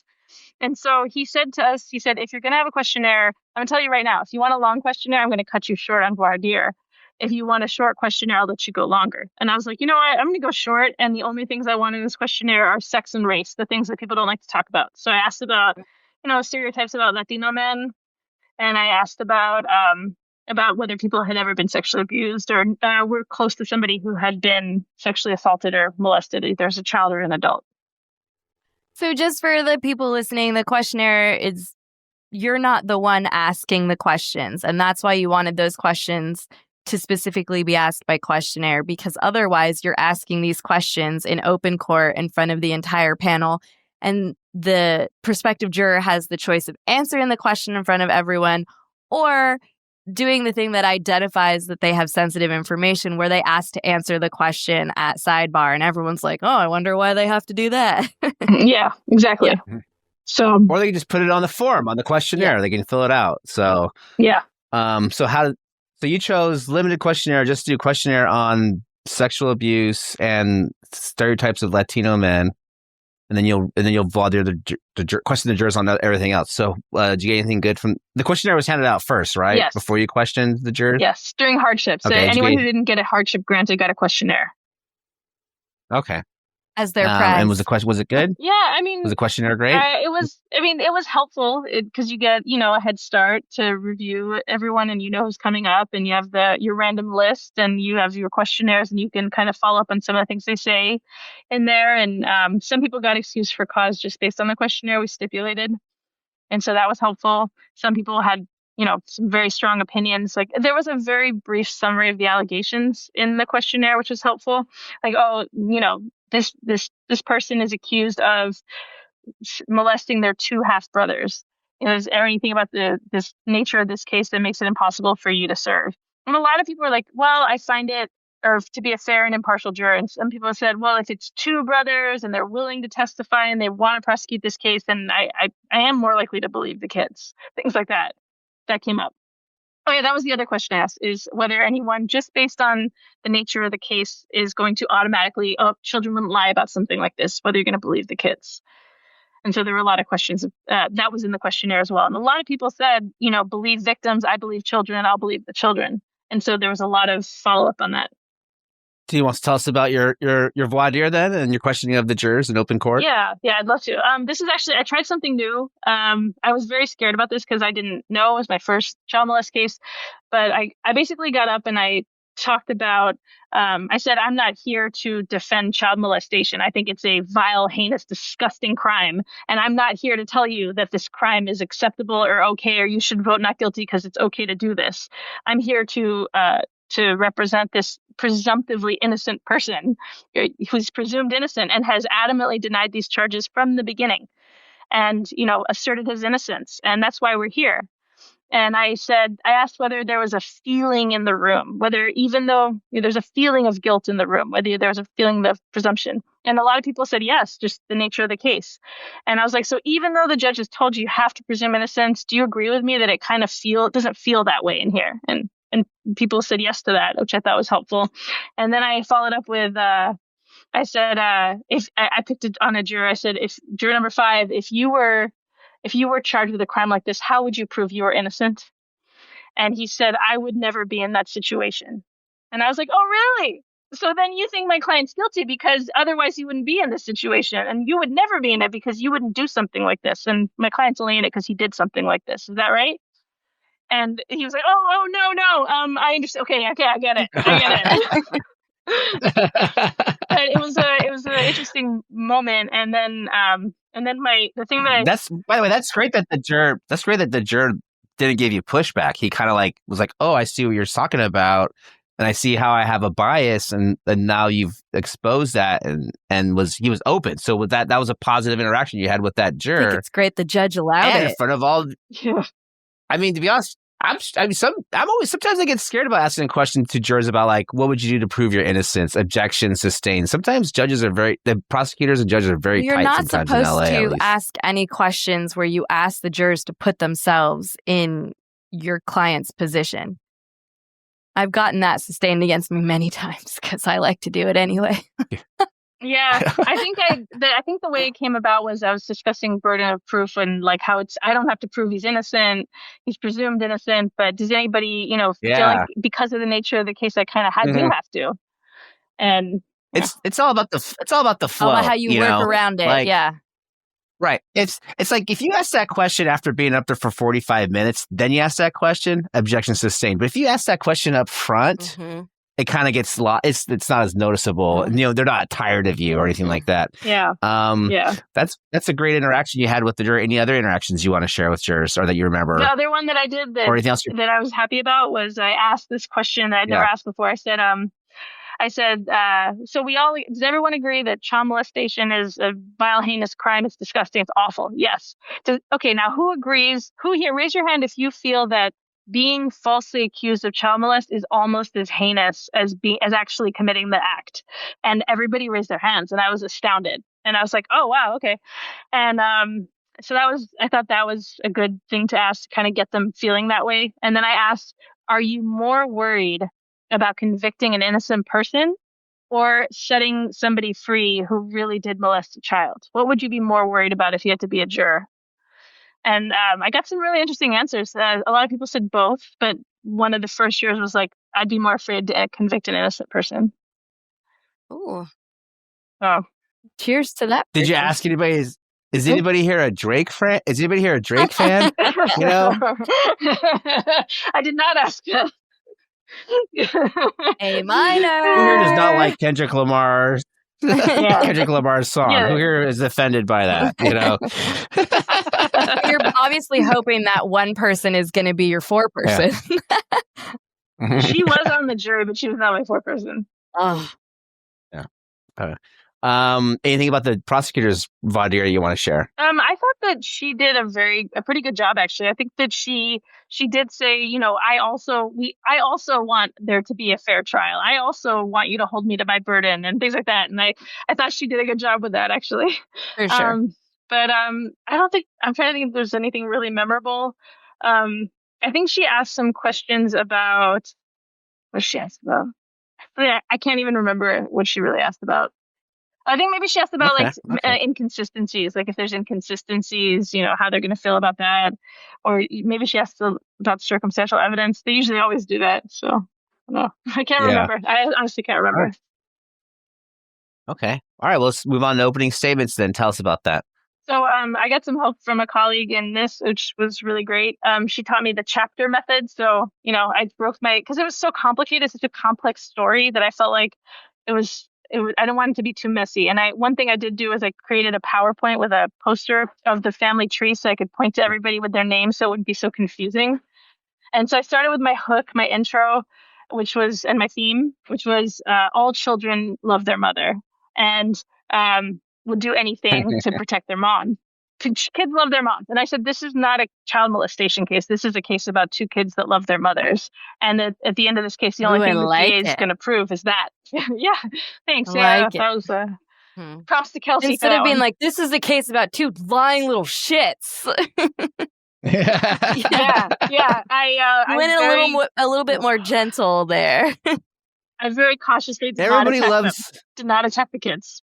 Everybody loves their mother, except my client did try to call the police on her. But everybody else loves their mom, though. My client sucks. We joke about it, but it is a thing as the defense attorney you have to be careful about when you're saying there are two alleged victims that are children. You have to be careful about going in and attacking them and calling them liars, even if you think they are lying little shits. Yep. So, I mean, you found a nice way to gently give the jury a way to set aside what they were saying without harshly judging the kids, which is, it's not always easy to do. And it's super important in a case where you have complaining witnesses like this. You're humanizing them a little bit. You're just saying they're just kids who love their mama. They're not evil. They're not bad. Yeah, we don't have to throw them out in the river. It's fine. Like they did this thing. Exactly. So, so that was my hook intro. And then I kind of told the story from two sides. I started the story with the family. I talked about the family and where they came from and, you know, the kids and everything. And then I said, and then in 2012, something absolutely horrific happened. You're going to learn that, you know, the half-sister was molested by the dad who gets deported and sent away. And why is this significant? And it destroyed this family. And I started get rid of them. Yeah, exactly. And I talked about that, and I had all this other stuff from the CPS records, including the kids were acting out sexually afterwards. The half brother and the half sister were kissing on the lips, calling each other boyfriend, girlfriend. The half brother started blaming the sister. When first he blames the mom for the dad being gone, and then when he finds out what really happened, he blames the sister and he thinks that she lied. And then so I was like, why is this important? Yeah. Because this is the lesson here. If you want to get rid of someone you don't like, you say they touched your private parts. And guess what? It doesn't even have to be true. It could be a lie. That's what this kid thinks. He thinks that you'll make someone go bye-bye. Also, it's great that, I mean, not for the girl who was the victim of this, but it's great that the dad or stepdad wasn't actually prosecuted or arrested. The kids just learned that literally they go back, especially since your client had just come from Guatemala, that he'll just go back to where he came from. We're not actually trying to hurt him. We're just trying to move him out. Yep. And yeah, exactly. So I told that side, and then I told the side of and I was like, and so this is all these terrible things that happened. And I was like, and my client didn't know anything about any of this. And then I told his story, which is that he was his mother abandoned him in Guatemala at age 2. And he had to live with this awful woman who physically abused him, how that abuse got worse when she found out he was gay. I talked about the homophobia and the bullying that he endured and how horrendous everything was, and how he came to the United States, crossed the border, and he went to the shelter. And I talked about him getting the social worker and flying to San Francisco a week before his 18th birthday and walking into this home, this tiny studio apartment, not knowing any of what I just told you and this background, and how all he wanted was a family. He had this naive idea that he would somehow finally have the thing that he's never had before, a real loving home with a mother who supported him and cared about him and loved him and gave a shit, and siblings that he could, bond with, and a real family. Like, it was very, very naive, and how, he tried to become friendly with them, and even like the slightest affection, he'd kiss them on the cheek or the forehead, and his mother took it in the homophobic way, like, don't do that. That's gross. That's weird. And you can't be doing that stuff. And then I talked about how, and that was, so I talked about all that. And then I talked about how he reported that not only did he realize that his mother was distant and not very loving and not affectionate. The mother's not affectionate. She doesn't kiss or hug her kids. He also finds out that she's physically abusive, because he sees her hit the kids, and she hits him too. And that he calls CPS on her, or tells his social worker, because he wants to protect his half siblings from his mother. And that they essentially close ranks to protect her in April. And then 2 months later, and they essentially ice him out. And 2 months later, when he's, in bed with his headphones on, looking at his phone, eating his cake, and this happens, and they're like, oh, and then, they don't want anything to happen to mom, so they lie to protect her. And that's what I told them in opening. It's a powerful opening, it sounds like. I gave a lot more. Like, sometimes we give openings that are a little vague. We don't exactly know what's going to happen. But I wanted them to know up front that my theory was that the kids were afraid to lose their mom. And so that's why they said this stuff that night, because they didn't want to lose their mom. What's the what's the homophobic element to this case? You mentioned that in your opening. Yeah. Did we talk about that? I don't remember. What was that? We didn't really talk about that. Was there an element to that? It was about the affection. So one of the things that comes up is that, so when the mother is interviewed by the cops, which she says that her 13-year-old son said that. And when they ask if she'd ever said that he had touched his penis like 3 days earlier, that he had finally told her this, that it had happened in the past. And she also says, they ask her if she saw anything, and she says, no, but I thought there was something weird going on, because, and she talks about affection. He's always kissing him on the cheek, and he's kissing him on the forehead, and it's weird. Why is he kissing and hugging my son? You can't do that. You can't kiss and hug. And so affection became a thing. And actually, I did voir dire on that somewhat as well. And that's where the homophobia comes in, this idea that if you're gay, if you hug or kiss a male, that it must be sexual, and it's not. And why does it have to be that way? Yeah. She thought that was weird. Or just male affection, right? Yeah. Male, it was weird when there can't be male affection. Yeah. Her male and female children were making out. Did she think that was weird, or was that okay because it was girl on boy and not boy on boy? It was not okay either, I don't think. Okay. Well, that's a relief, at least. Yeah. Yeah. And that was much more overtly sexual. But yeah. No, that's great though. I think you're right that if you have the evidence, you have the story, that you want to give the detailed opening up front. You want the jurors to know what to look for, where you're going, and it just makes you that much more credible when you prove it during the actual evidentiary part. So, let's talk about the people's case and how did that roll out for them? But can I just tell you very quickly about the DA's opening? Because I thought that she did a defensive opening. Gosh. She came out swinging with, I have weaknesses in my case. I'm going to tell you that. And I was like, it gave her so much more credibility in a lot of ways, but I was surprised. That's rare from a DA. It was very rare. She didn't get up there and say, I'm going to promote. She said, you're going to hear these different versions. You're going to hear And she talked about she did them in order. She started with what he says to the police, then what he says to the forensic nurse, and then what they say to, her in July 2024. And she doesn't know what they're going to say on the stand, but she anticipates that the 10-year-old's probably going to say he was never orally copulated.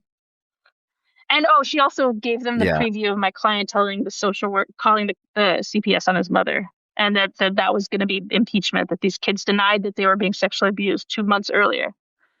So she opened on all that, which I thought was brave and probably the best possible move under the circumstances. Yeah, and they don't do that very well usually. No, they don't. Did she say how, given all these inconsistencies, that the jurors could still come back with the verdict of guilty with proof beyond a reasonable doubt? Because sometimes they'll be like, they have different stories, but there's one common thread in all these statements. Or I've heard them say that before. Like, is there something that they should kind of like give them to hang their hat on that they can confidently vote guilty with? Or just, hey, I don't know, everything's different. Who knows? You'll have to decide as a fact finder. No, she did. She said, you're going to hear from an expert who will help you understand some of these dynamics of, some of the impacts of, some of the ways in which children who've been sexually abused react to sexual abuse. That's great. Okay, you're hearing all these inconsistencies, but this expert's going to explain why they are how they sound. But okay, that's cool. Yeah. I like it. Yeah. I'm intrigued. Okay, so let's talk about the people's case. How'd that go? So the very first witness was the 10-year-old who's now 14. And he... I couldn't believe it. The DA did something that I haven't seen a lot. Again, brave of her. She asked him the questions that I was going to ask him. She basically asked my theory. She said, "Were you afraid to lose your mom that night?" And he said, "Yes." And I'm sitting there like my jaw is dropping. She's like, "Why?" And he's like, "Because she's my mom and I love her." And then she's like, "Well, what did you think was going to happen?" And he's like, "I thought I was going to go to foster care." I was like, "Oh my God!" Wow. And I'm sitting there, I'm like looking at the jurors because I'm sitting in the chair. Are you getting this? I'm like, did you hear my opening statement? That's it. My God, you just said it. You're just crossing off your own questions right now on your cross examination. I don't have any questions, Don't Your Honor.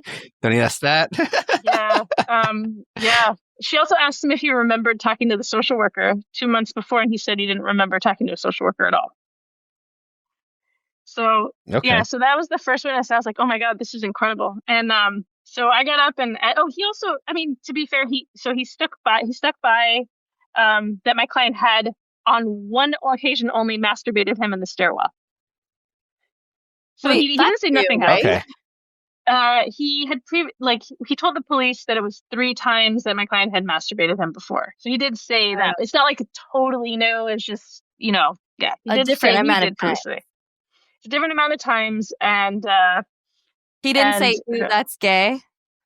He said that about. Well, she actually elicited that the DA. She said, "Do you remember meeting with me in June? Do you remember when I asked you about the licking or with the mouth?" And he said, "Yeah," and I told you it didn't happen. And she's like, "Do you remember saying it was gross? That's gay?" And he's like, "Yeah."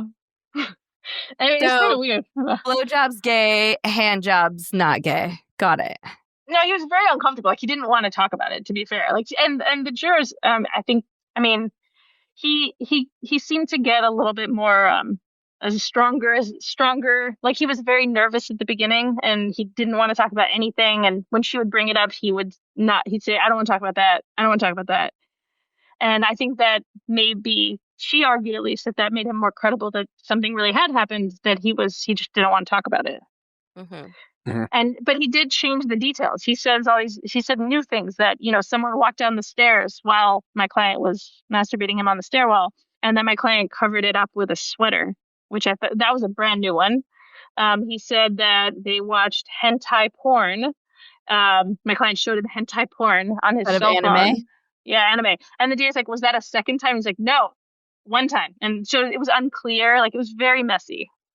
What was your cross like? My cross, basically, so I wanted to be able to set up my impeachment. So I asked about the things that he said to the social worker, and I said, and I asked him about telling the police the truth, and that he didn't tell the police the truth.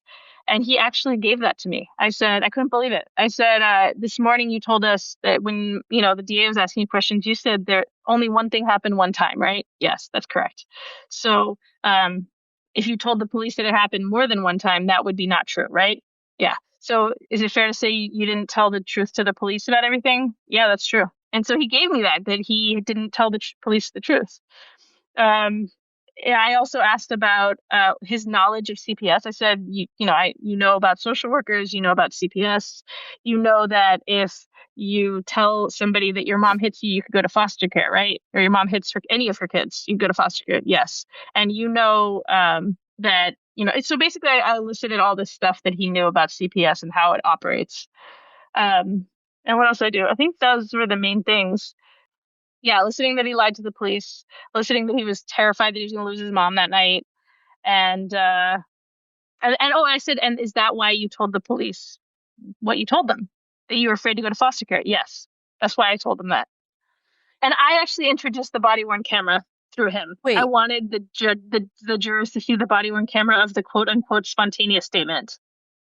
Wait, you kind of you glossed over that pretty quickly. You asked the kid, you made all of these statements to the police that night because you were afraid your mom would get in trouble and you'd go to foster care. And he said yes? Yeah. Well, I asked it in pieces. I said, so you said that you were afraid of losing your mom, correct? Yes. And so you thought you'd go to foster care, correct? Yes. And is that why you told the police those things that night? Yes. Wow. I mean, he just basically admitted he made it up to keep her without you directly asking, did you lie to keep her there? That's what he said. Yeah. Yeah. He basically said that. Awesome. Yeah. So the DA got up on redirect and said what? She said, Did you lie? Oh my God. No. It was actually she made it worse for herself. She said all those things that you told the police that happened when you talked to them that night in June of 2021. Did all those things really happen? And he said, I don't know. I don't really remember. Yeah, I like that. I put that up on my PowerPoint. That's certainly not proof beyond a reasonable doubt. This is their first witness? Yeah, that's the first witness. This is the first witness. All right. That's feeling bad for the DA. Like, that's just trying to put on a case like this right out the gate of just fuck. Yeah, I know. But I like the DA because the DA is like, the evidence is the evidence, And so let's just put it up there and see what's what. I appreciate that. I do too. And I will give her that till kingdom come, is that she's not dirty. She put her case in clean and chips fall where they may. So. Yeah. So that's great. All right, cool. So what happened next in the people's case? Next was the 14, now 17-year-old. Okay.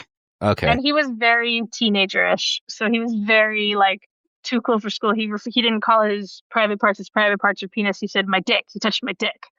And he changed he got so much wrong and changed so much. Literally within 4 questions would reverse himself and contradict himself. It was kind of incredible. On the stand, he was changing his story? You don't mean from when he'd told it before, but literally live in front of the jury, his story was changing. Yes, exactly. And more on cross than on direct, but also somewhat on direct. He said, he was asked how many times this had happened. He said, oh yeah, he touched my dick. How many times that happened? One time. Was it one time or was it more than one? Two. I think it was more than one. Oh, okay. Do you remember telling the police that it was too many times to count? Yeah. And you told them did you tell them that you estimated 15? Yeah. Was it 15? Yeah. Okay. Cool. So she's asking leading questions. All right. She impeached Was it her own 15? witnesses. She basically spent the entire second half of the trial. We haven't gotten there yet, but after calling those kids, she spent the rest of the trial impeaching them. So Not ever a good look for the DA. Not a good look. Don't believe the witnesses. Believe the reports that were generated with improper techniques about what the witnesses said. That's the more credible piece of evidence, what these untrained officers elicited at the scene. Officers improperly asking suggestive questions and statements given not under oath. Those are the ones that you want to pay attention to. Exactly. And we have this expert that's going to tell you why. Exactly. So that's the second witness. Did you cross that all? Oh, I did. I crossed the line. I'm sorry. Sorry, go ahead. Okay. Well, before we move on to your cross, was there anything else about the direct you wanted to share? Yes, I think there's another thing that's important, which is that the other thing that's important that I haven't talked about yet is what I would call the worst piece of evidence in the case was there were some text messages that in between my client and the now 17, previously 14-year-old half brother, which were definitely weird. There's some weird things in there. Obviously the person who actually took the screenshots, there's 11 of them, 11 screenshots of texts, was the half sister, the 15-year-old half sister. She took screenshots from the brother's phone and sent them to the sergeant.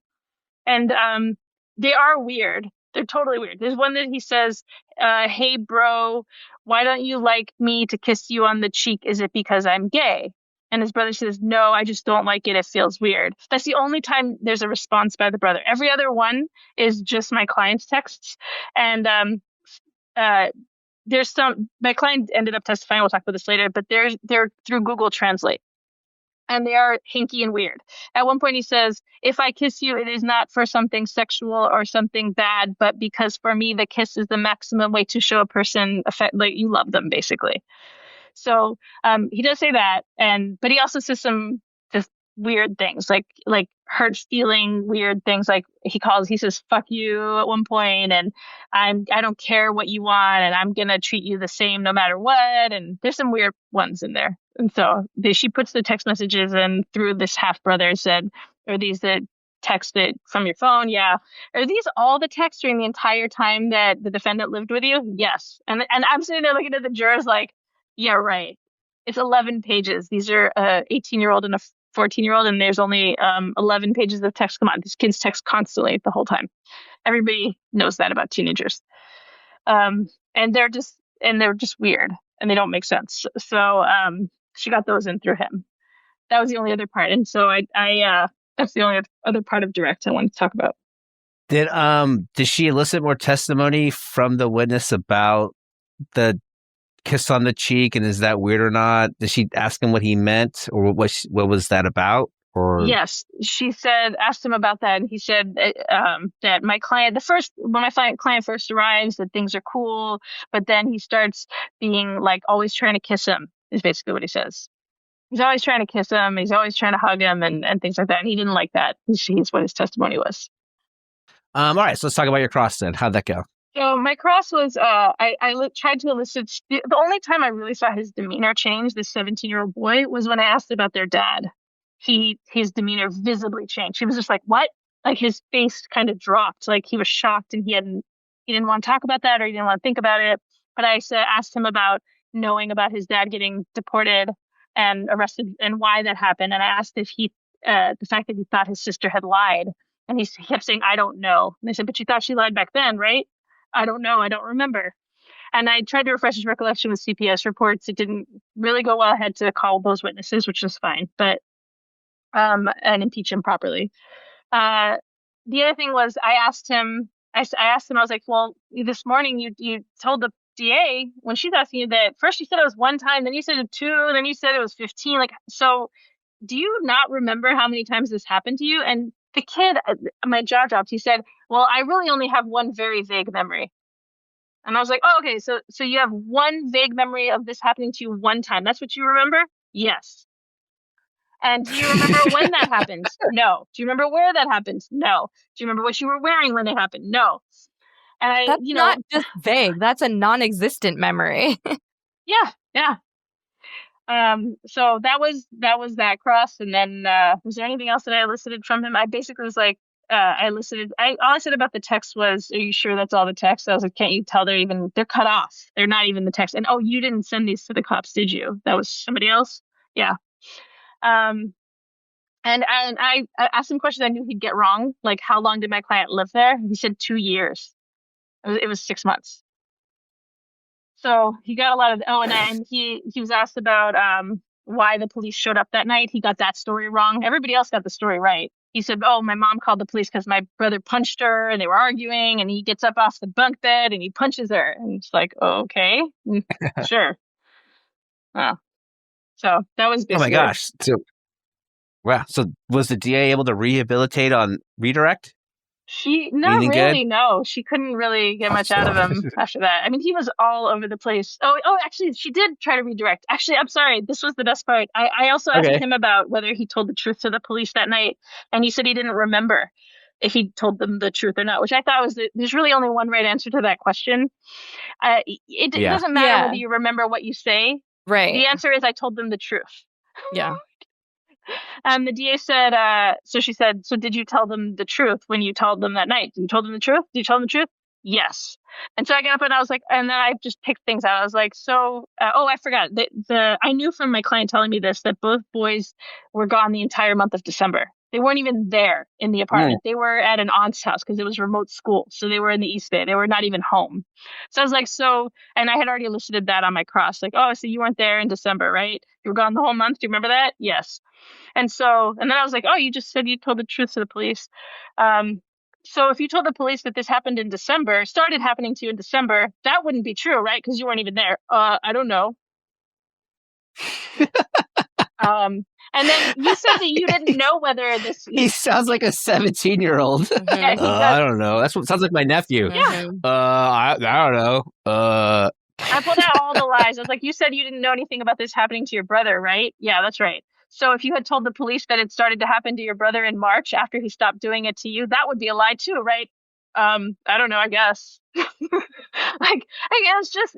decided to stop treading lightly with this one. With the guy who got up and was like, I touched my dick. You were like, all right, door open, let's go. I was really nice to both of them. I was really gentle because I was so afraid of looking like I was being mean. I was like asking them questions about school and sports and what kind of music they liked when I got up there first, try to really be nice. Mm-hmm. I introduced myself. I said what my name was. Oh, and also of interest, neither one of them could ID my client in the courtroom. Do you see him in here? Nope. What? Okay. It's very weird. All right, cool. Well, I mean, it's very weird, but there's going to be an expert coming to explain this all. So. We make it 11:18. He couldn't identify my client, Your Honor. We don't have... Yeah, the cops didn't defend my client, though. So Damn it. All right. So what was the next pertinent witness for the people? The mother was the last pertinent witness. Then it was all cops and nurses and stuff. Okay. And the How was her testimony? She came off exactly as I wanted her to, which was awful. I could tell the jury hated her as much as I did because I was trying really hard in opening not to be like, this is a bad mom. She's horrible and you should hate her. I was like, let me just paint the picture. I'm not going to tell you that. And then she gets up and she just is hateful and awful. And she wouldn't even look at my client. She said, I know he's in here, but I'm not going to ID him. And the DA's like, why not? And she's like, I don't know. And she wouldn't even look at the side of the courtroom where we were sitting. She also, what did she say? She said that neither boy had told her anything about any of this. Which she didn't know anything. Her earlier statements. Exactly. So she contradicted herself. Mm-hmm. My cross focused on, I really wanted to open the door to the DV restraining order, and the CPS stuff about the older sister. So I asked her about in 2012 that she did report what had happened to her daughter when her husband had, touched her daughter. I said, you did the right thing, right? You reported it, right? Yes, I reported it because that was the right thing to do, right? Because what was happening was wrong. Yes. And if you had knew anything about this, you would of course have reported it, wouldn't you? If either of these children had told you this, you would have reported it? Yes. Because you know that failure to report is a really big deal for CPS, right? And I wanted her to say no to that because then I could have gotten it in, but right. So this is the stuff the judge had ruled in your 402s you couldn't talk about, that she didn't report what happened to your client's older sister. And you were trying to set it up so that you could get it in because she would be the one to open the door. That's what I wanted. I wanted to impeach her, but unfortunately she didn't give it to me. She said the right answer. She said, yes, I know that's a serious thing. Which, fine. Okay, cool. So if you had known, you would have reported it, yes. And then at the end, I got to, and the DA had already kind of said, like, did you tell the police that the 14-year-old had told you? And she's like, I don't remember. She also claimed that one of the cop that was Spanish speaking didn't really speak good Spanish, that he spoke bad Spanish. And she was just not very credible. That's the people's cases. I mean, how are you feeling in this moment? I feel like the case is going great for you, right? I mean, everything that you want to happen is happening, and even more, it seems like. There's nothing credible about any of these witnesses that I think a juror could feel confident about convicting at this point, you know? Like, but with those charges, it just you seems... had to still be nervous. Jurors hate, like, they hear that, and you do your best doing jury selection, but you've got to still be nervous that they're hearing these charges. And I was still nervous. I knew that there were two jurors that I knew were with me kind of from the beginning. I kind of just looked at them, and I could tell by the looks on their faces they were pretty much with me. But the rest of them, I was kind of nervous still. But yes, do I think it's going great? Yes, I categorically thought it was great, and I really thought I was going to win that 11-18 motion, but I didn't. But after the mom, did the DA's expert testify? Well, first she puts up she does the cops to talk about the prior inconsistent statements, and then the nurses, and then eventually the expert. And then can you want to tell us about the cops and how your cross-examination on their lack of expertise went? Or is there anything about their testimony you want to share? The main thing that I got out of them was something that I had already got out of them at prelim, which was that the only time that the kids got emotional at all during any of these questions was when their mom came over and gave them a hug, and they expressed the fear of losing their mother. That's what I elicited. That was the big part. I also elicited stuff about the cameras, that they knew that there were surveillance cameras everywhere, I elicited stuff about SVU and what the protocol was, and why it was the way it was, and then all the things that they didn't ask, and all the lack of training, and that was basically it. And what they didn't do. So, and the DA spent her time with the officers impeaching her witnesses she'd already called. Exactly. She spent the whole rest of the case impeaching her witnesses. Nice. And then came her expert. To say, oh, well, there's these things. There's accommodation. They accommodate abuse. Kids accommodate abuse. There's delayed reporting. There's, all this stuff they say. So. And then how'd you cross go? So my colleague, Rico, shout out to Rico. He did that cross. He did a great job. My second chair. All right, Rico. He also crossed one of the cops and did a great job with I did one cop. He did the other cop. Okay. And then how did Rico's cross go? What was he arguing through his cross with this, with the expert? He was arguing that CSAS is not scientifically validated, and it's not an APA, like the American Psychiatric and Psychological Associations don't recognize it. He talked about a lot of the critiques of it and crossed on all that. He crossed on, he didn't do too much cross on any of the specifics of the testimony, because it was so all over the place that it really didn't necessarily apply. Like things like the kid, he said, well, this accommodation thing that usually, or not reporting, that usually happens because the person is a figure of authority, right? Like a father or a coach or an uncle, like an older person, older adult with that kind of relationship. Because since my client's like a half brother and a stranger, it didn't apply. So he didn't have to do. He was just he picked out some of the things that really didn't apply. Great. Is that it for the people's case? Yeah.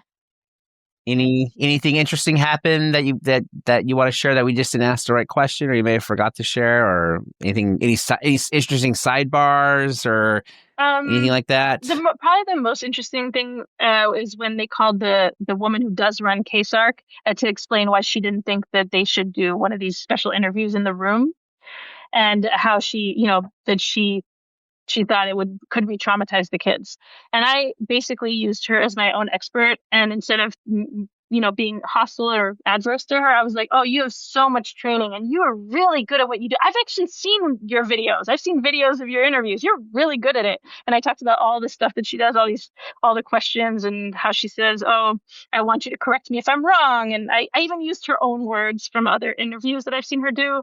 Nice. And I was like, what you do is really fucking hard. Like, you have a lot of training and it's good, and you're good at your job, and not anybody can do what you do.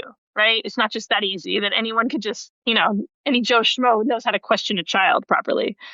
So that was probably the most, Joe Cop. There you go. Yeah. So that's probably the only other interesting thing.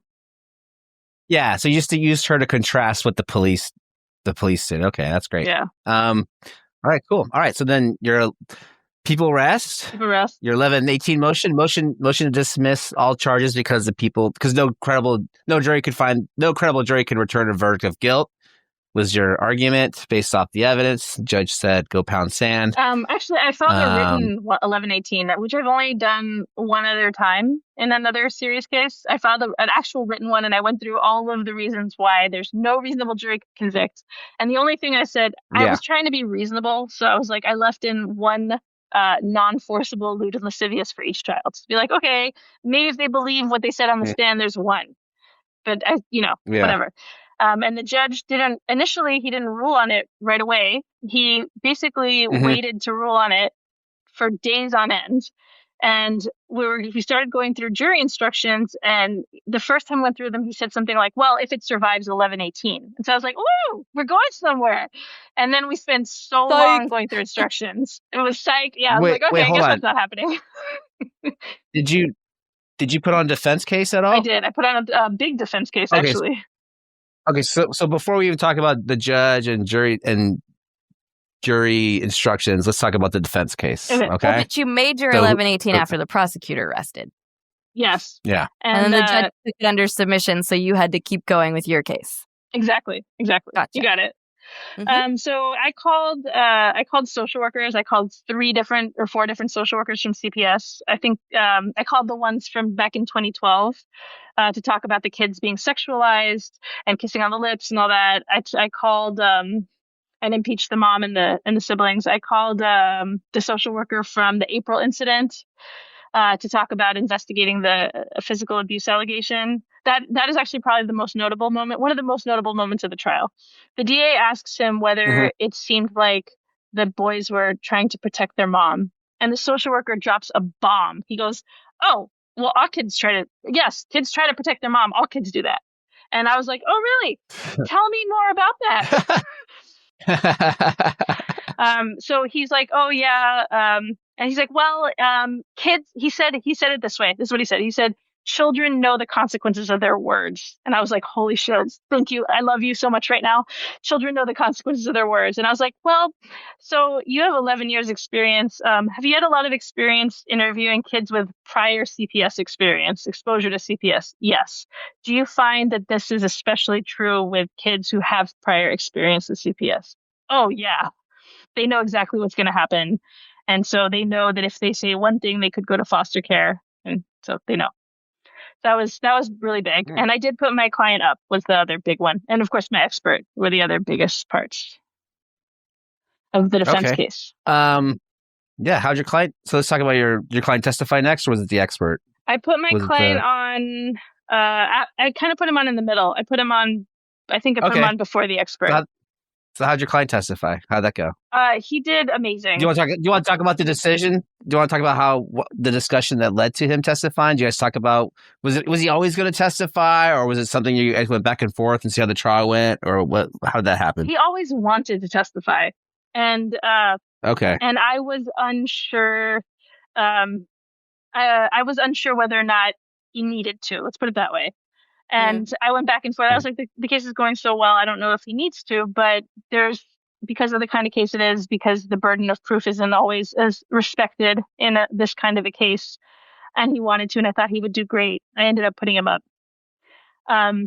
Especially because of the big bombshell that ends up being the key to the whole case that I haven't told you about yet.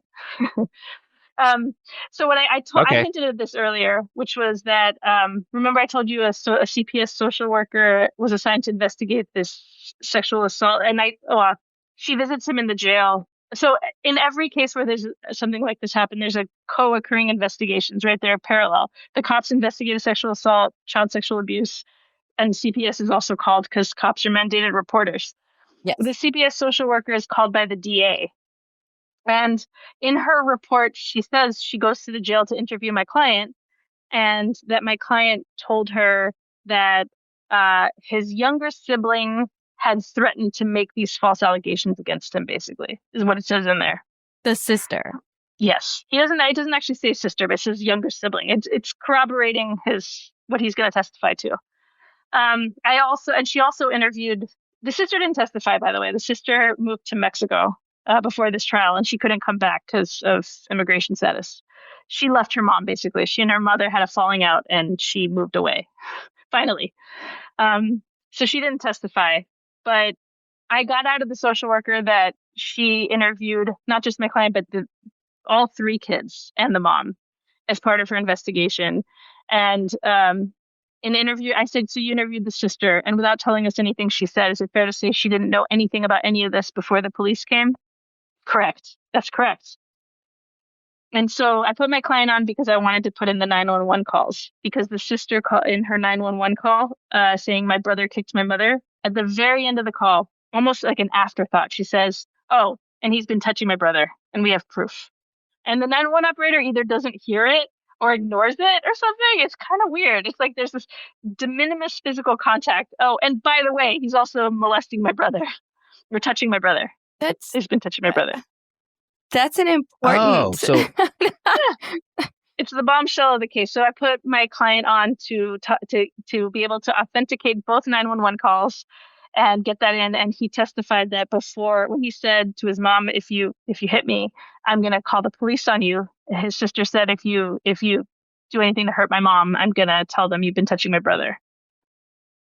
And so he said that, he testified to that. And then it's corroborated by the 911 call. And the fact that she told the CPS worker she didn't know anything about this before the police came. It's just so sad for your client. I just feel so bad for him. Yeah, he got set up by his... And there was a lot of stuff that came out about how the sister was so messed up after her father's was deported, and this whole thing, that she was so traumatized that she became kind of a compulsive liar. She was acting out in school, like all that got elicited too. Oh boy. Yeah. Do we know can we get into the story of your client? I mean, I guess we're almost done with the trial, but he goes to live with his mom when he turns 18, but he spent the first 18 years 16. In Guatemala. He was separated from his mother at some point, went several years without her. Yeah, she abandoned him at the age of 2 to move to the United States. And then in Mexico, she'd be his loving caregiver when he showed up almost 2 decades later. Yeah. Bless him. Yes. How did the DA cross your client?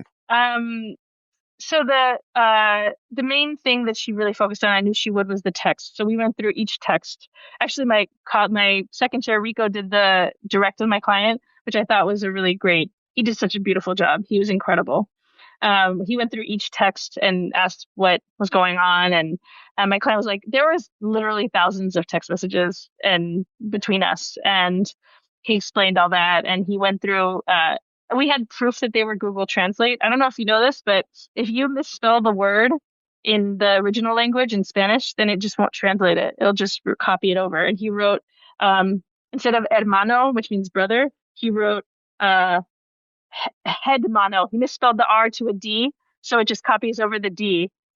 So it didn't translate. So that was, and there's another one of those, a couple other ones. So he talked about using Google Translate and that he didn't really speak great English. And he talked about being kind of immature, and that he wasn't very mature and he didn't really know how to talk about his feelings. That was okay. So he's vulnerable in front of the jurors. That's nice. Yeah, I think they really loved him as much as I do. So yeah. And then what was the cross like? Was there anything you remember or you want to talk about, or just move on? Yeah, just briefly. I think that the DA really went hard about the text messages, and I don't think that she got any. He was so respectful to her. He responded with her name on a few occasions. Yes, Miss blah blah blah. Which he came off as very respectful, and she came off a little bullying at times, but he handled all of her questions. He had responses to everything. He didn't get crossed up. Let's put it that way. There was nothing that she got off of him. And did you guys work on his testimony at all? Yeah. Do practice cross-examinations and stuff like that? So we did. Good. Okay. All right. Now it's time for your expert to testify. Yeah, my expert testifies. She was phenomenal. I thought she did a great job. She just talked about how why it's so important to record these interviews.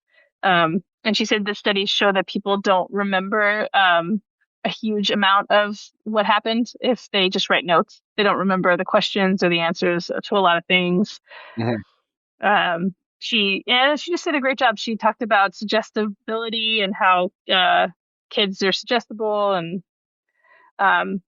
so yeah. And she also talked about source monitoring error, which where's the source of the memory? So when the kid talked about the hentai porn thing, maybe he had seen hentai porn on some other occasion, and that's why he, maybe, who knows where he got that from? Like, that was the idea, that maybe people could misremember where they saw something or where they got something from. Hey, he's 10 at the time he was 10 years old. They all have access to the internet. They all have friends that do things, and who knows, right? Someone has an older brother. Did you, when you were questioning your expert, did you have her go over specific hypotheticals of things the officers had testified to in court? So, for example, to be like, the officers, what would you say if a alleged victim was questioned in this way? Well, she actually reviewed the discovery, unlike the DA's experts. So I said, "What did you note anything of concern about the location of the interview? Did you note anything concern about the officer's lack of experience? Did you notice anything of concern about the fact that the mother was present?" And so I gave her those questions. So you were able to go into specifics about your case in a way that the DA's expert couldn't do. Correct. So then, time for closing arguments then, right? Closing arguments, jury instructions. Yep. Nothing very significant happened with instructions. So closing arguments, one of the things I love most about long trials is when you can get the transcripts, because I screenshot the parts that I like, and then I put those in the PowerPoint so the jury knows that I'm not misquoting witnesses. I have proof of what they said, and I love doing that when I can. But you want me to start with the DA's closing? No, I mean, we don't need to rehash. Everybody knows what the arguments are. So there's parts that you want to talk about, yes, tell us about the DA's closing argument. I mean, she basically went through the statements of the kids, and she argued they should believe what they said to the cops, basically. And, she did as well as she could. It was like 20 minutes or something. I feel like their closing argument would have been 20 minutes, 25. Walked away with your tail in between your legs. I guess my question about the DA's closing is, did she address in her closing how much she had to impeach her own witnesses? No, she didn't. That's the crazy part. She went through their statements, but she didn't address that at all. She essentially said, well, she talked about the CSAS expert as an explanation for why they had inconsistent statements. That was basically it. But it was a long closing. You're right. I would have thought 20 minutes, but it was really like she went till like 2 p.m. or something like that. I mean, it was most of the day. So Jeez. It was pretty wild. All right. So tell us about your closing argument then. How'd that go? And be honest, and I really want to hear what you want to share about it. I really do. Well, I stuck to my themes. I talked about kids protecting their moms, and I tried really hard not to attack them, because, as both of you pointed out, that's a bad look. Don't be mean to children. I even made I was almost apologetic at times. Like, I've only done this a handful of times, but I said, if you thought that I was mean to them, or I mistreated them, or you didn't like the way I questioned them, take it out on me. Don't take it out on Andy. Like, that's not fair. And, so, tell me later, basically, like, if you don't like it. I basically put up, I went through each of the factors from the jury instruction on witness credibility, and I showed pieces of transcript to show how they were not credible. Bit by bit, and, piece by piece, like, how well was the witness able to remember and describe what happened? Here's a piece of transcript. Here's all these inconsistent statements. Here's this, and I was like, how is this proof beyond a reasonable doubt?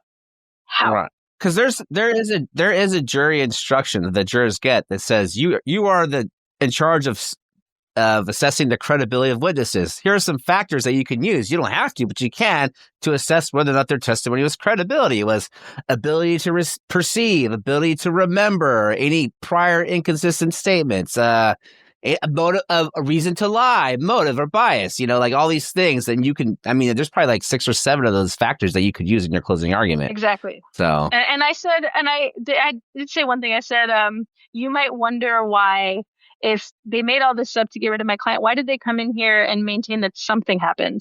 Like both of these boys, they didn't come in here and say we made the whole thing up. They said, okay, well, all that stuff we said before didn't really happen, but this happened one time, one thing. And I said, why would they do that? And I said, because kids can't admit they just made it all up. It's like you, and I gave an example of like, you ask a kid, did you do your homework? And like, yep, done my homework. Can I watch TV now? You're like, but I went through your backpack and I don't think you did it. Oh, but I did my math. No, that was yesterday's math homework. You didn't do your math. But like kids will continually push back until you catch them in the lie over and over and over again. They can't just admit they made it up, because otherwise, what are we all doing here? Why did everyone have to go through all of this if they just made it all up? And I talked about not burden shifting. I talked about my client's testimony. I acknowledged that the texts were weird. And I talked about immaturity. That was the one thing the DA said I was shocked by. I said, she said at one point that the text made my client look manipulative. I was like, no, they don't. They do not make him look manipulative. They make him look juvenile. They make him look like an immature 18-year-old who really has the maturity level of a 12-year-old because he's stunted adolescence because of everything he's been through. Because of the bullying and the homophobia and all of the pain and suffering that he's been through to get here to this day. Trauma. Yeah. Yes, trauma. I really like that you gave the jury something to say that why they didn't just recant the whole thing, why they still said something happened. Yeah. Because you already went through why they're not credible, but you took away the DA's power to argue that the details might have been washed out here, but they were consistent about the fact that he did molest them. Yeah. Yeah, I felt like I had to address that because I thought it was important. If they're admitting they didn't tell the truth to the cops, then why should you believe them that something happened at all? Right. Oh, but they did say something happened. They admitted they weren't entirely truthful, but hey, something happened. Because that's totally what they would do in their B argument, is get up and say, defense counsel's right. Their story changed a little bit, but they've never changed their story about the fact that he did touch them. Yeah. Yeah. Also, the other part that I think I just want to mention, if anyone ever deals with these bullshit experts, the DV experts and the CSAS experts, I like to compare it to astrology. Like, what are those called? Horoscopes. Like they're just vague enough. Yeah, it's actually I feel like it works. It's just vague enough that you can kind of make it fit where if you want it to. It's called confirmation bias, right? Like, I'm a Sagittarius. I love to travel, and I'm definitely passionate, and but they also Sagittarius is they don't like rigid schedules. I really like my routines. I'm a big routine person, so that doesn't really apply to me. But everything else does. So clearly, horoscopes must be true. Like you just make it fit where you want. It's like that's what I said about the DA's experts. I'm so stealing that. The next time we see one of these DV experts come in, be like, oh, do you also check your daily horoscope in the paper? Yeah. It does work that way. You can kind of pull out of it whatever you want to make it look like it fits your situation, your case. Mm-hmm. That's cool. That's great. So then that's it for closing arguments. Then can you tell us, how has your client been throughout the trial anyways? This month-long trial, he's been commuting from Gilroy, multiple hours in a car, how was he during the trial? So he really became my child during the trial in so many different ways. I bought him clothes. Yeah. I went to Ross with my second chair and bought him a bunch of trial clothes because we didn't have any that fit him right. And so every day he'd drive up in the middle of the night. He'd arrive in San Francisco around midnight and just sleep in the car. And then at 7 or 8 in the morning, I'd let him into the building, and I gave him a hairbrush and a change of clothes and put him in a room to get ready. And but he loves his video games, and I spent half the trial taking away his cell phone and his video games from him. I'd be like, no, don't play with that. And I was like, I feel like I'm your fucking mom or something. Like, I'm taking your phone away from you. But he was definitely tired at times, but he always maintained his positivity and his good spirits. And he's a pleasure. He's a lovely young man. Just sweet, very sweet. All right. See, Okay. And did we skip over? So let's talk about the jury instructions in this case, right? Which is something you probably did before the closing arguments, right? So what was that like with the You judge said there and the was 11-18 nothing motion? interesting about that, right? Oh, nothing is okay. I don't think there were any big Nope. issues there. The only thing, the DA did dismiss the 209, which is the aggravated kidnap, and instead do the 207B, which is the one that you actually said, Lauren, the kidnap for child molest. And she went with that instead. Still a life count. Yeah.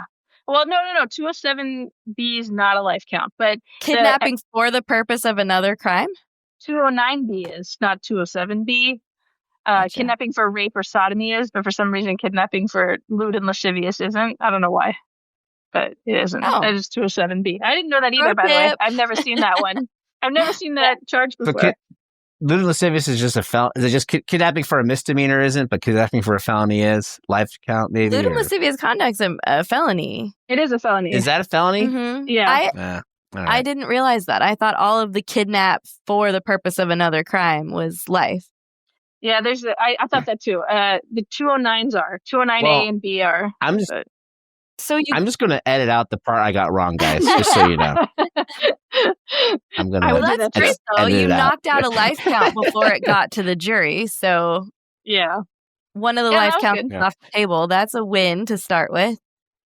I'm trying to think if there's anything else in the jury instructions that we argued about. But I don't think so. They were pretty straightforward. I think there were some things. Yeah, there was nothing of interest. Let's put it that way. Only geeky things that are not interesting.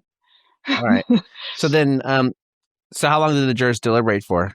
They went out on they started deliberating Wednesday morning and they came back Friday afternoon. So 2.5 days. Okay. Wow. 2.5 days. Okay. Any juror questions in those moments? Yeah, there was they asked whether we could have presented the text messages from my client's phone, because one of the things that there's no context, there's only 11 messages, and my client said, we texted back and forth. And I asked the judge to read back the testimony of the officer that they took my client's phone, they seized it. But he refused to do that and said, but I did ask him to at least give the neither side is required to present all available evidence instruction. And so he referred them to that. And the burden of proof is on the people. Yeah, exactly. So we did that. And then was there another one? I don't think so. I think that's for some readback. They wanted readback. Wow. And that's a pretty long time, 2.5 days to kind of be quiet with just one question. It's like, what are the jurors doing? I know. Back there? They wanted readback of the officer's testimony. They wanted all the cross, but not all the direct, which I thought was kind of great. That's never happened to me before. Yeah. So that was good. Tell us about the reading of the verdict and how that went down. So I had told my client to stay. So by the way, when they went out on Wednesday morning, by Wednesday afternoon, my client's like, what's taking so long? What's taking so long? I was like, dude, I've had jurors deliberate for 3 weeks before. I was like, this is a long trial. Like, I don't know. Calm down. It could be a while. And then Friday, I was like, at lunchtime, I was like, just stay close to my office, because a lot of juries come back on Friday afternoons. They don't want to come back next week. And, especially the holiday weekend. It was the MLK weekend. So he sticks around, and then we get the call, and the clerk calls me up and he's like, are you close by? And that's when I knew it was a verdict. And I was like, yep, I'm in my office. He's like, what about your client? I was like, he's here with me and downstairs. I'll get him. And like, okay, well, they have verdicts. And I was like, okay, I'll be right there. And my heart was pounding. But my very favorite juror, during my closing argument, one juror number 10, this older white guy with a beard, the gray beard, literally spent the whole closing nodding along with me. I was like, that dude is 100% like, this is bullshit. This kid is innocent. Like, he's with me. And when I found out he was the foreperson, I was like, oh, I feel so good right now. And when I approached oh my God. So when we approached the courtroom, we're like running up the hallway, and the jurors are actually in the hallway, not in the jury deliberation room, and he sees me and he nodded and smiled at me, and a lot of my anxiety, like, I was like, I'm still not relaxing, but like, cool, this is good. I mean, that's pretty sweet. Yeah, it was pretty great. And then they came out, they read, and there were, because of all the lesser included offenses, even though there were only 7 crimes, I think there were 29 verdicts. It must have taken like an hour to get through all those. I've never heard so many not guilties in my entire life. And actually the DA said the same thing, which is kind of funny. She said that I was thinking Did you it, know? and she said it. I mean, of course, you never know with jurors and what they're going to do, but was there like, what's the first not guilty or two not guilties? Could you know it was going to be not guilties the rest of the way? Or do you think maybe they may decide there could be, I mean, they could Were slip you in a guilty. afraid of those lesser includeds coming? So I didn't actually, just because I'm me, and we're all like this, I'm sure. I didn't relax until the second complaining witness. They were on that one, and we passed the lewd and lascivious without force. Once we passed that, I was like, okay, we're good, we're good. Mm-hmm. And I was like, it's going to be a straight acquittal. That's when I knew. Great. And my client, little by little, starts like hyperventilating. He has asthma and he couldn't breathe. And his head falls into his hands, and there's tears running down his face. And he's hyperventilating, and you can hear him having an asthma attack. And the amount of shock, it was crazy. And I was trying not to cry, and so was Rico, my second chair. So it was very emotional. Very emotional. Nice. I mean, I feel like I should clap. That was yeah. I mean, well done. Oh, thank you. That was kind of a beautiful trial right there. It really was. It's a great work. It was. Did you talk to the jurors afterwards? Yeah, all 12 of them stayed. They all asked how they got on the jury. They were like, how did I get on this jury? They told Why'd you pick me? They must have been fans of you. You picked me, Ilona. Why?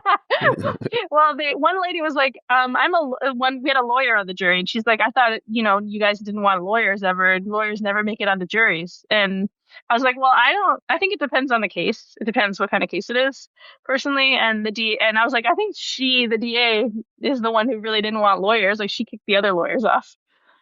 But yeah, and then there was a teacher that I was like, I want, she's a mandated reporter, so I thought that she'd understand. And the other thing I realized, and we didn't talk about this at the beginning, but San Francisco has the smallest concentration of people with children of any city in America. I don't know if you knew that. No. And yeah, it's really kind of interesting. And one of the things I found out in this course of this case is that people with children know that children lie. If you have kids, you know that kids are not, only the truth. Great historians. Yes. They are lying little terrorists. That's what they are. And so a big part of voir dire was getting people with kids to talk about that. And so I really wanted people who had a lot of exposure to children and knew that kids, lie constantly to get what they want or to not get in trouble or whatever it is. And there was a lot of discussion of that during voir dire, and that. So that's why I picked some of them, and I told them that when we were talking outside. And my client, who was standing with us, by the way, while we're talking to the jurors, he's so emotional, and then he was exhausted, and my colleague volunteered to walk him back to my office, and but he wanted to say something to them, so she kind of interrupts the DA, and she's like, "It's okay if Andy says something." By the way, that's a pseudonym, not really his name. And she's like, "Oh yeah, sure." And he said, "I just want to really thank you guys." He's like, "I didn't really think all this was going to happen. Like, I didn't know. I was scared, and thank you so much." And then he talked about what he had been through. He's like, "This trial has, this whole experience has taken so much from me." He said, "I lost my housing. I lost my job. And, I kind of just want to leave California after this. I don't know if I want to stay here anymore, but thank you so much." And so it was really sweet. And then he went back to my office. Yeah.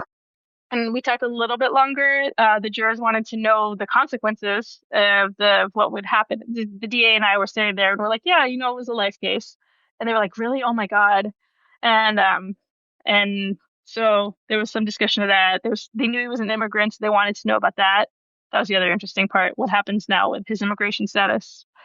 So I talked about that. I was like, the first person I texted with the not guilty verdicts was his immigration lawyer. Yeah. So, and I was like, "Go get him a green card now."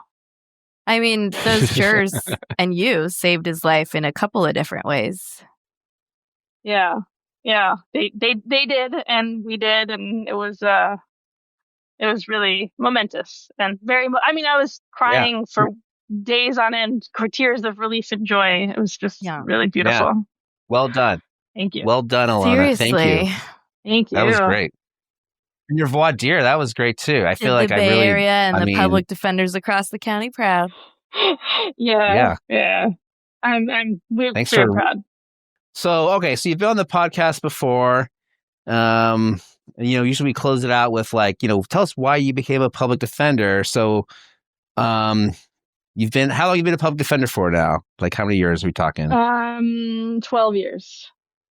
Maybe 12 years? Tell us why you stay a public defender. Yeah. Lauren, she's 12 years. You know what that is, right, that's Lauren? your sweet spot. David has a theory that there's a sweet spot she's in the at office. The height of her game right now. Yeah, she is. That's why. It will soon be downhill. The burnout is coming. That's David's theory. It's funny because I don't subscribe to his theory, just so you know, but he believes there's a sweet spot where you have enough experience behind you, but you still have enough energy. Yeah. Yeah. I think he may be right about that. So tell us. I know you need a little break now, but tell us if you still enjoy being a public defender and what it means. Why are you to be, still in the fight? I love this job so much. I will say the highs are so high. Like the moments like this. This is actually so great about this podcast is you get to live only the highs in this podcast because we all know what the lows are like. When the lows are low, when somebody goes down for something that you don't think they should have, when you lose emotion to suppress or some injustice happens, it can hurt. And this was my first life trial in a little over a year. The one before that was a tremendous injustice that I will not get into on this podcast. But let's just say, this is why we keep doing it. It's for the moments like this case that, I was able to successfully ignore the terrible things happening in our country for during that entire first week of that thing that will not be named, because I was still riding high and smiling every day while everybody else was like, oh my God. What executive order is there today? And you were like, I don't know anything about executive orders. My client's free. Yeah. I'm like, I have faith in humanity. Yeah. Yeah, exactly. I love that. So, You're right, though. The highs in this job are... I try and tell people, like, there's no high, like, doing a trial like this and then hearing all those not guilties. There's nothing like it. There isn't. There really isn't. Yeah. Mm-hmm. Yeah. Well, thanks for coming on the podcast and sharing your story. And Lauren, as always, great to have you there. Always a pleasure, guys. Ilona, it was amazing to hear this story. Thank you so much. It was nice to meet you, Lauren. It's good to see you again, too. David. Yes, Ilona. Until next time. Till next time. Bye, everybody. Bye. Thanks for tuning in to this week's episode of Another Not Guilty. Shout out to Daniel Mark, original A&G theme music composer, and Mike Grimm for the remix. And guess what? We'll be back in 2 weeks with another Not Guilty straight from the trenches.